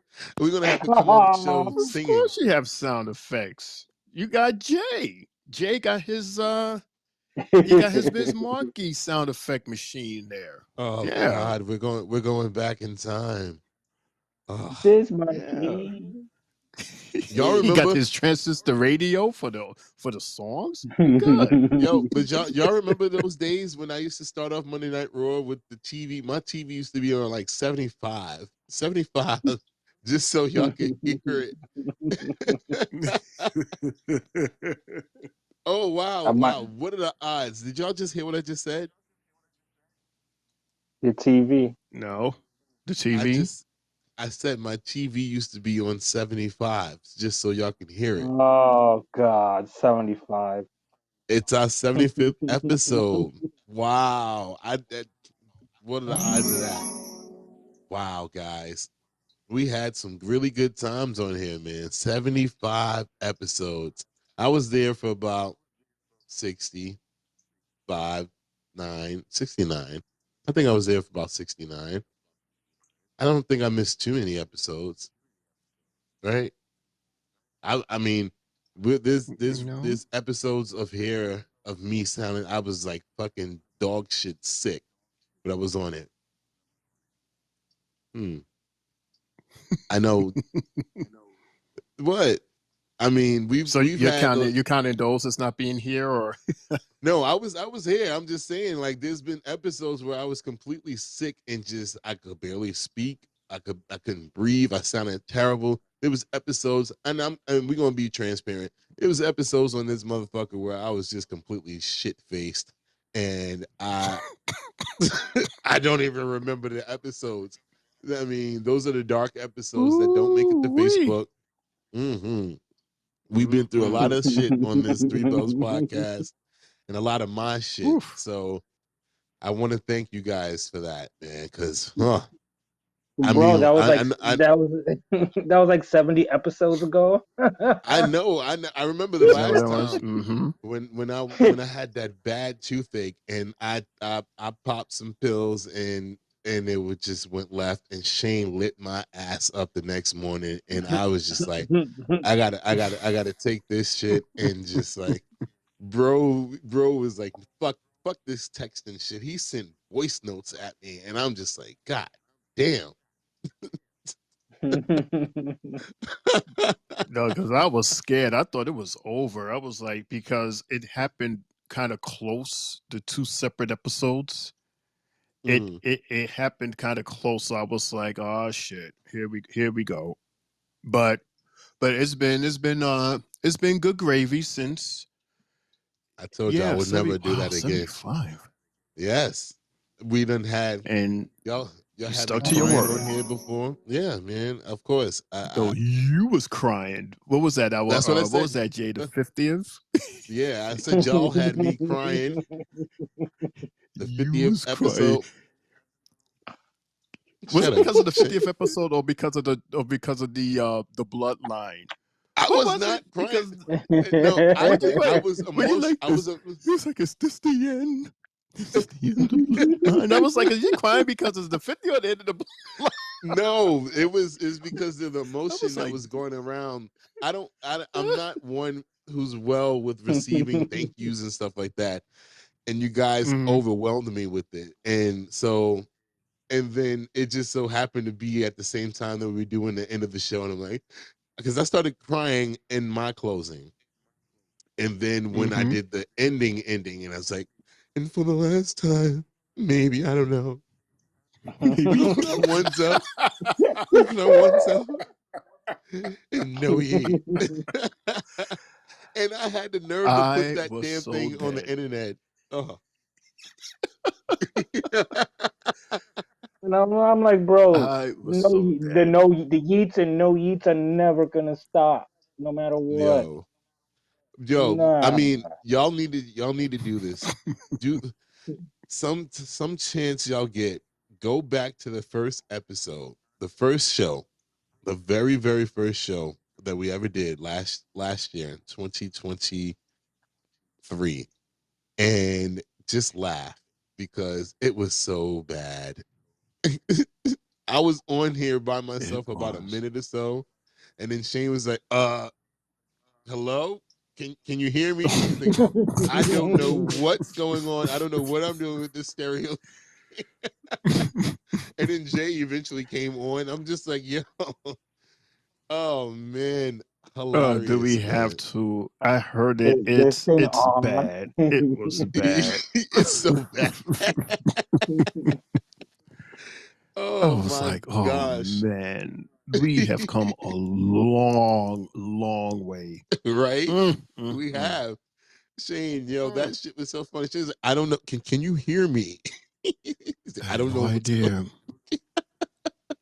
You know, And it's now like look you're at you, giving an old Shane. person a new phone. It's like you're giving an old person a new phone, and they're trying to take a picture, and it's inverted, and it's just pointing at their face, and they Right? don't know what they're doing. Or That was or me on the or they stereo app. taking pictures of their fingers and shit and be like, I don't know what's going on here. I think Hmm. I did it.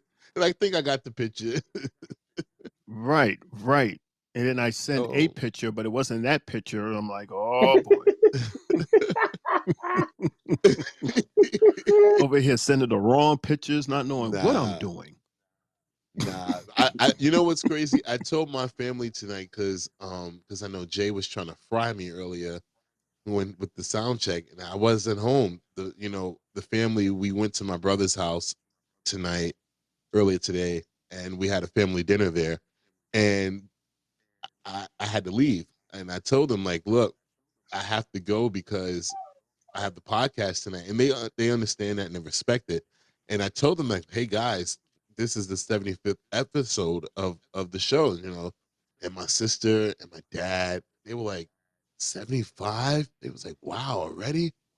I'm like, yeah. They because they understand this 100%. And they love the fact that we do it. And It's just crazy. 75 shows, guys. And that's not including all the other shows that we've done, all the other times that we popped up on here. That's just us doing our main 3 shows and PLEs. And it's amazing. It's been fun. It's gonna continue to be fun. Um, Shane, we're gonna miss you during your hiatus while you take your vacation that's much needed. Thank you very much for your service, my man. So are we gonna Thank you see you kindly. are we gonna see you coming back next Tuesday or next Monday? No, he's I not will going be to be back here for next next Monday. Tuesday. Yeah. The bosses said that I can have a whole week off. They Mhm. highly suggest that I be here tonight for the 75th. And in Correct. fairness, I could take next Monday off. So Correct. I Yep. said, sure, that's fair. Yep. Absolutely. So Yeah. 75. And since January 1st, we've been consistent. Like we haven't like the show has been we've been on the air 3 Every week. times every week, Yeah. including the Or PLEs and the one pop-up show. yeah, Mhm. 3 times 2 or more, pop-up yeah. shows? Sometimes Yeah. 4 times a Yeah. week with the PLEs. Was it Mm-hmm. 2? I think we The had 2 main pop-up shows, right? Maybe. we Why do I feel had like we had 2? We did. We had the press conference. yeah, and then the one that we was like we're raw and uncut and live and all that. That one. That Right. was The a one different that one. wasn't promoted at all. And it was one of our Yeah. highest viewed. Yeah. Yeah. That's so weird. That is weird. Because the press one we did promos. We did have flyers for that. Mhm. It's just the pop-up shows were the only one that we didn't because it just popped up. You know what it is? I think a lot of those people that listened that night were probably on the East Coast, and here it was raining, so everybody was home. And it's like, all right, well, Yeah. you don't have anything else to do.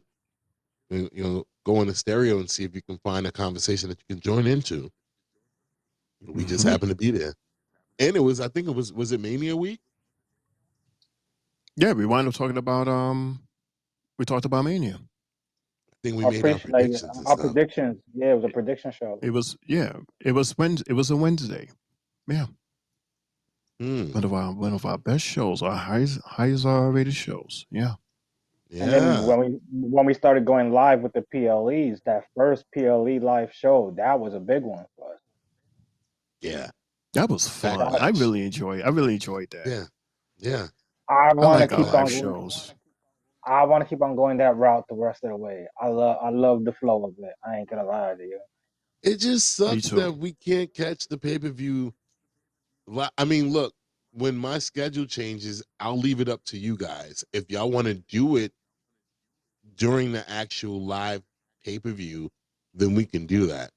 But you Or know if what's you guys crazy though? You Mhm. said you said you was gonna be on your cruise in the summer when SummerSlam happens, and that happens to take No, place. no, no, no. I Then you could won't be be I'll be back from my cruise, but I will not be in New York. I'll be in Florida when okay. SummerSlam Oh. happens. So I was thinking, I was looking up on the internet. I was just making sure that I can travel with this equipment with me, so I can do SummerSlam live from Orlando while you guys are here in Mm, New York, and I'll can possibly do Monday Night Raw live in Orlando while you guys are here in New York as well. okay. But Hmm. what I will miss for sure is um not Smack, well, yeah, no, not even SmackDown. I'll be back. So I'll be here for that SmackDown before SummerSlam. I'll just be in Orlando, but I'll miss the Raw and the NXT before SummerSlam because I'll be on a boat and I won't even have any. I won't even know what happened. So I won't be Yeah, updated that until I get back to that Friday. right. Right. That's totally fair. Like just be on that boat and just have a good time. Don't even think about us or think Mhm. about wrestling, anything like that. That's the But purpose of being way out there with no signal. right, So you but can not be attached to us. but with the changes that we do have coming moving forward on the Three Bells podcast, it won't even matter that I won't be here because I'll come back in time to do what I'm supposed to do. You feel me? I don't know. Mm-hmm. I don't know when you guys want to reveal these changes that's coming forward. But we have some changes happening. It'll be interesting. It's an adjustment, right, Shane? It's it's an adjustment for me. I Yeah. know that much. I know that much. Yeah. Jay, I hope you have another mask you could spare because I'm probably going to need it. I don't even know I if got Jay. I don't even know if Jay knows, honestly, because the discussion happened when he was working. So I don't even know if he even knows. I have no idea what the hell you're talking about. Oh shit. Mm-hmm.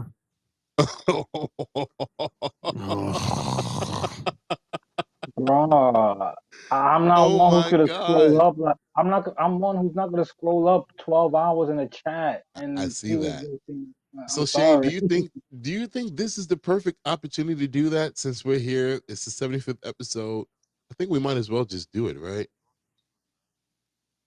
Why not? All right. Why not?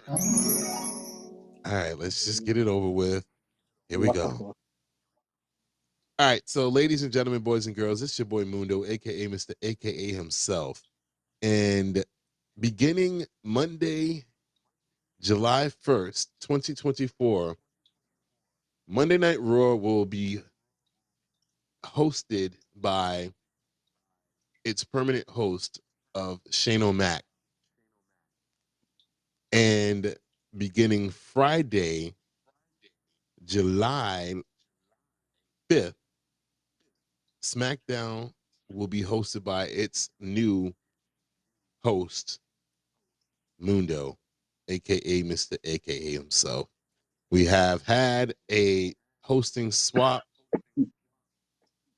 which begins again July 1st. On Monday, Shane O'Mac will be the new host of Monday Night Raw Recap. And on July 5th, Mundo will be the new host of Friday Night SmackDown's recap. So that's breaking So news right I, there. so I just stay still in my position, my situation. I don't move.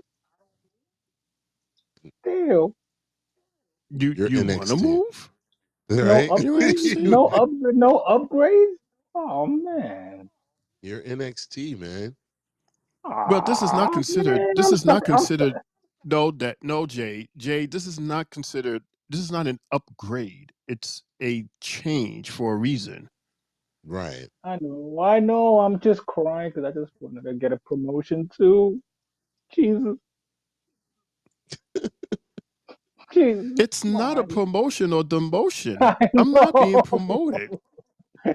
I know. I'm just messing with you. Shane just has more responsibility now. Mm. Ugh. But you did a good See, job last that's a week. demotion. You did a good job last week. More Shoot, responsibility that is a was demotion. tough. Yeah, But that was tough. You know how tough it is to host a Raw show? I give you yeah. credit, Des, man. It's I was about to say, yeah, I've held it down for about what? About maybe about 50 or 40 some odd episodes. Yeah, I yeah, know how. man. Imagine how I felt tonight. Tonight was the toughest show to host because of the sound issue. So this was by far the Mm-hmm. hardest show for me to do. And I'm upset at the fact that it happened on the 75th show, but it's the cards I was dealt, and I just had to do what I had to do. But I know for sure you will hold down Monday Night Raw, as I will do so in your honor on SmackDown. Also, Jay and others, we've decided that Did You Know and WWE Rumors, Reactions, and Hot Takes will be moving to Fridays. Shane, we didn't really say, but you you think with news clips and all that, you want to keep it on Fridays or you want to take it to Raw? Well, the news clips basically happens between Tuesday and Friday. So Mm-hmm. that's how I came up with that. there's not too much happening before Raw, which is why your rumors and hot takes and did you knows fitted on Raw. But it can also fit even more on SmackDown because you can give yourself that extra hour. Right. So I can focus more on Raw and I can maybe create something where we could talk about, whatever. I'll have to talk about that with the executives. But birthdays will stay on SmackDown and will continue to be ran by yours truly, Mr. Shane O'Mac. That is his baby. I will never do it like him, and I will not try to. That is his thing. So that will remain on SmackDown and hosted by Shane O'Mac. Okay, I think that's Aw. everything. I think that, yeah, I think that's everything, right? Oh, Shane. Oh. Mm-hmm. Oh, Jesus Christ. What? What, Jay? He's like, oh, but. I just thought about I see why Shane. that. I see why Shane does this shit on Fridays, and he makes sure we get the shit out the way before we done. And I was about to ask, am I taking LaJuan with me to SmackDown? You're a tag team partner? Yeah, the Prince of Monday Nights, who's normally here to help us out with the 3-hour show. Am I taking him with me? I'm We leaving have that to up to ask you. LaJuan that. We have to Well, ask LaJuan. All right, well. I mean, being that this is the flagship show, which is why I thought it was fitting for him to be here, I'll gladly keep him here here at Raw if he wants. Okay. He Being that thought it's that the he was longest show, the super show. All right. All right, cool. Well then, LaJuan, if you're even up, we'll talk tomorrow about it. Probably not. All right. So Shane, go ahead and press that button. Let's unless you guys have anything else to say, any other memories that you guys want to think about in the last 75 episodes that we've done, anything, any former anything? Are we good? Anything, Jay? Electric slide, banging pipes, AOP. Does the dog have anything to say? Well, That's why I went on. That's why I went on mute like 5 minutes ago because she balked when Des was talking about Florida. I think she didn't like the sound of that. She don't want me to leave. She's saying She he want you to can't take leave. he can't go to Florida now. Shit, as many distractions as I've had on this show, shit. With her, the banging pipes, my refrigerator, my supposed burping, me going to sleep, waking up. It's been a lot. It's been a lot. You got more natural sound effects than all of us Right? combined. Shane's entrance over you while you were talking. I popped They, up in the they, middle of you. exactly. LeBron did it too. Y'all all did it to me, respectively. only only because Jay, I'll say this much. Because when Shane did his, me and him orchestrated that. And then when I did mine, me and him orchestrated that. You know why, Jay? Why? You are the longest winded person. So you give us enough time. You give us enough time to do such a thing. You sure do. You sure do. Because anybody else, we don't know. Like, damn, I don't know if he's gonna give me enough time to just cut him off. Because it's wrestling. It's the same thing as if you was standing in the middle of the ring doing your promo and then boom. The next person comes out and Right. stops the Yep. talk.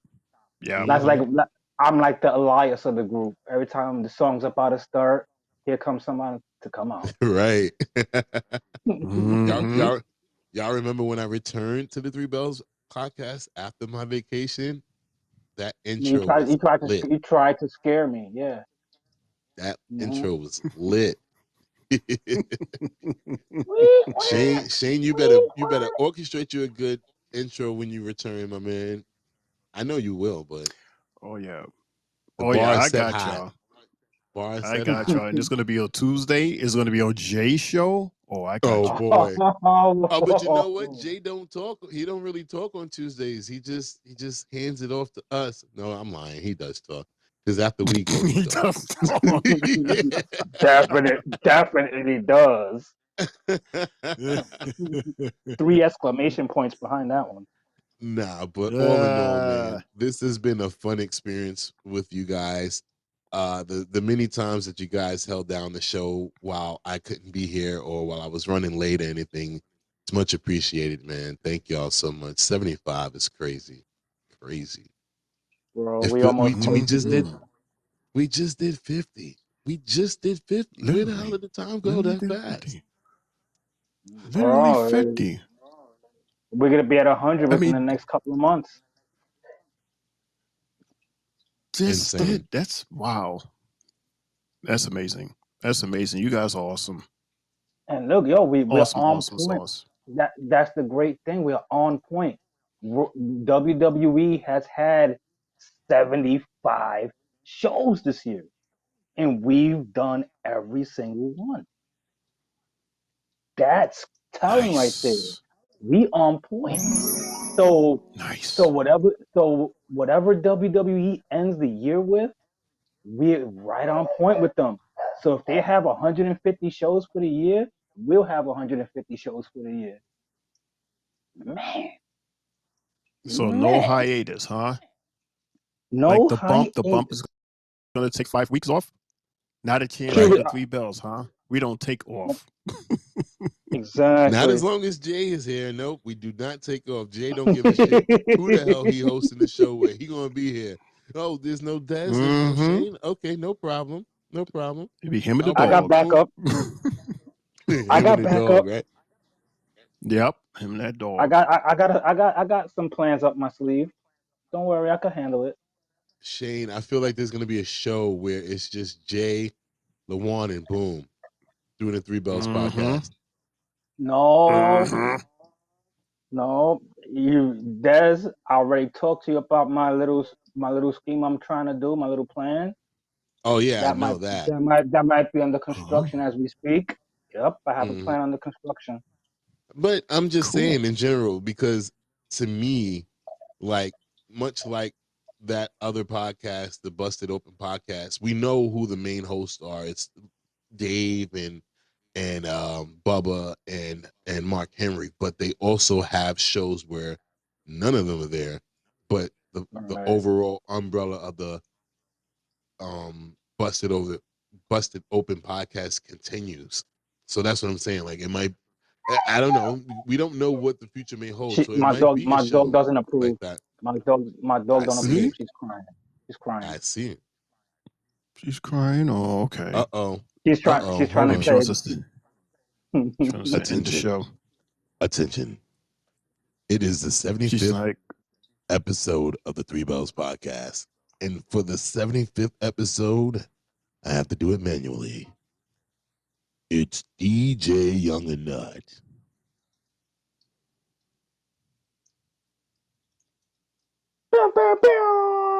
since If nobody did he it. ain't playing, yo, it's the I echo. ain't staying.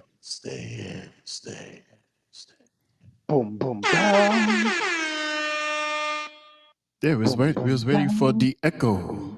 You still I got your love. echo, right? Look, look. Oh, God damn it! Hello. Yeah, look. I'm using the hello. first. Uh-oh. I'm using the first mixer. I done forgot the buttons on this one, so I'm not familiar Oh, it's with the it. button. Yeah. Okay. No. The It's just buttons. my lack of familiarity. Familiarity. Familiarity. Sound like me Say, now. I'm gonna just be quiet. Go ahead and press the button, Shane. Okay, I'm pressing the button, y'all. Jay, I'm pressing the button. God damn it. I'm pressing that button. Hit it. Hit it. Hit it. Hit it. And that's the bell, folks. You've been listening to the Three Bells Podcast with your hosts, Triple J, Mundo, and Shane O'Mac. Bringing the thunder from the ring straight to your speakers. But the conversation doesn't end here. Keep the conversation going in the comments and follow us on our socials to get the latest scoop on WWE events and behind the scenes action. Until next time, stay loud, stay proud, and above all, stay tuned for more hot takes, news, in the world of wrestling. Expect the unexpected. See you on the next show, the Three Bells Podcast. Stay loud, stay proud, stay black. Right. It just every time. I'm sorry. I expected every time, and I know it's not gonna come. It's not like it's new, but right, Shane O'Max. Yes, Shane Max. Boom! I didn't hear it that time. It was there. Oh, Jesus. So you woke him Yeah, up talking about him. We woke him up. Who? Is that what happened? Up and then they're all gone. Sleep. Both of Look them at went to that. sleep at the same time. Look at that. All three of them left at the same time. All right, Yeah. Des, here you go. Hit it, man. Oh, jeez. Hey.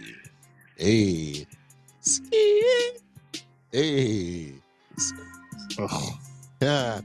All right. Ladies and gentlemen, boys and girls, children of all ages, it's your boy Mundo, aka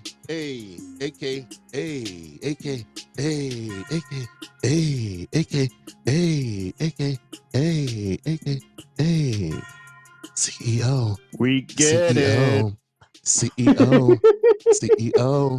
CEO. Hey, it's the 75th anniversary episode of the Three Bells Podcast. It's been fun. I would like to thank everybody who has ever contributed anything on this show. I won't remember everybody's 75 shows. We've been going crazy for weeks and weeks and weeks and weeks and weeks and weeks and weeks and weeks and weeks. Hey. LeBron, boom, Tristan. Thank y'all so much for stepping in and just being here for us and helping us grow this. Pops, Drew, Nelly, Sylvie, Mars, Nas, I'm feeling this too much, y'all. I'm feeling good. But of course, I want to thank my guys, Triple J, Shane O'Mac, Triple J, Shane O'Mac, Triple J, Shane O'Mac. Hey, get in here. Thank y'all so much for doing this with me for the last 75 or so. Here's another 75 plus. Feeling good. Ain't no crying tonight. I appreciate y'all. We got sexy Dez in the house now. Good grief. Shane, you can't front this beat is tough. Chill. Watch the time on it though. You might have to spin the block on this because I'm feeling too good right now. Yeah, I'm looking. Yeah. So we're gonna close it out. It's been fun. Good Monday Night Raw. We got Sexy Red showing up on NXT tomorrow. I'm very interested to see what she's gonna do, how they're gonna play it. She's coming after Metaphor. Yeah. I just want to say thank you to everybody. This has been fun. 75 episodes in. We're gonna do more changes, more fun's coming up. Three Bells Podcast. I love y'all. We're gonna go with Shane O'Mac, end it out with Triple J. It's your boy Mundo, aka CEO. Hey, I'm out. Hey. Here comes the money. Yes, everyone. It's me, your homie, Shane O'Mac, coming to you live from the East New York section of the Three Bells Podcast table, saying thank you, everybody, so much for stopping in to say hi, to leave a message. Even if it was for 1 second, thank you so much for stopping in. Hopefully, you'll come and join us again tomorrow, Friday, Monday. Every single Monday, Tuesday, and Friday, we're doing this, y'all. We've been doing it consistently since January 1st, and we are not planning on stopping. Even though, yes, Shane O'Mac only is taking his week vacation. Since Dez took his, I'm taking mine, and Jay may never take a vacation. But I'm going to take a well-needed vacation, visit some family and friends, and then going to come back next week, and it's going to be about y'all. See, they're laughing because it's true. They're laughing during my monologue because they know it's true. But anyway, everybody, it's been real. It's been cool. It's been groovy. It's been lovely hanging out with you guys every Monday. Oh, wait a minute, because we're talking too long. There we go. I got to reset the song. Yeah. So I'm going to miss you guys. I'm going to miss you, Des. I'm going to miss you, Jay. But I have to take the vacation. Got to take the time off so I could be good and fresh come next Tuesday. I know you're going to have a lot to talk about, and so will I. So, yeah, it's Memorial Day. This is the day where we say thank you to all of those that make a day like today possible. They fought and died for us so that we can love and live for them. This is your homie Shane O'Mac saying good fight. Good night. Yes, sir. This is your boy Triple J. I just like to thank every and each one of our listeners that we've had on here for the past 75 episodes, from coast to ghost to Drew to Pop to my boy Rick to my sister to Greg to Sparkle, just to What the Boom, the Juan, oh, Mars, everybody. Salute to y'all. Bless y'all. Even Spotlight, Queen Donatella, Ambry, everybody. Thank you. Blessings. And fellas, we started in October of last year with episode 1. We ain't never stopping this. It's 3 bells forever, everybody. Y'all already know. Des, love you. Shane, have a great vacation. Love you, bro. And here's a salute to 75 more. Ski yeet! 3 bells. 3 bells. 3 bells. 3 bells. 3 bells. Once again, it's your boy Mundo, aka Mr. aka himself. 3 bells. Listen, join us on YouTube, TikTok, Instagram, 3 Bells Podcast. Like, subscribe, and share. 3 bells. Yeah. 3 We'll be bells. live 3 tomorrow. bells. 3 Live bells. tomorrow 3 at bells. 10:20. 3 bells. 10:20. 3 bells. 10:20. 3 bells. 3 bells. 3 bells.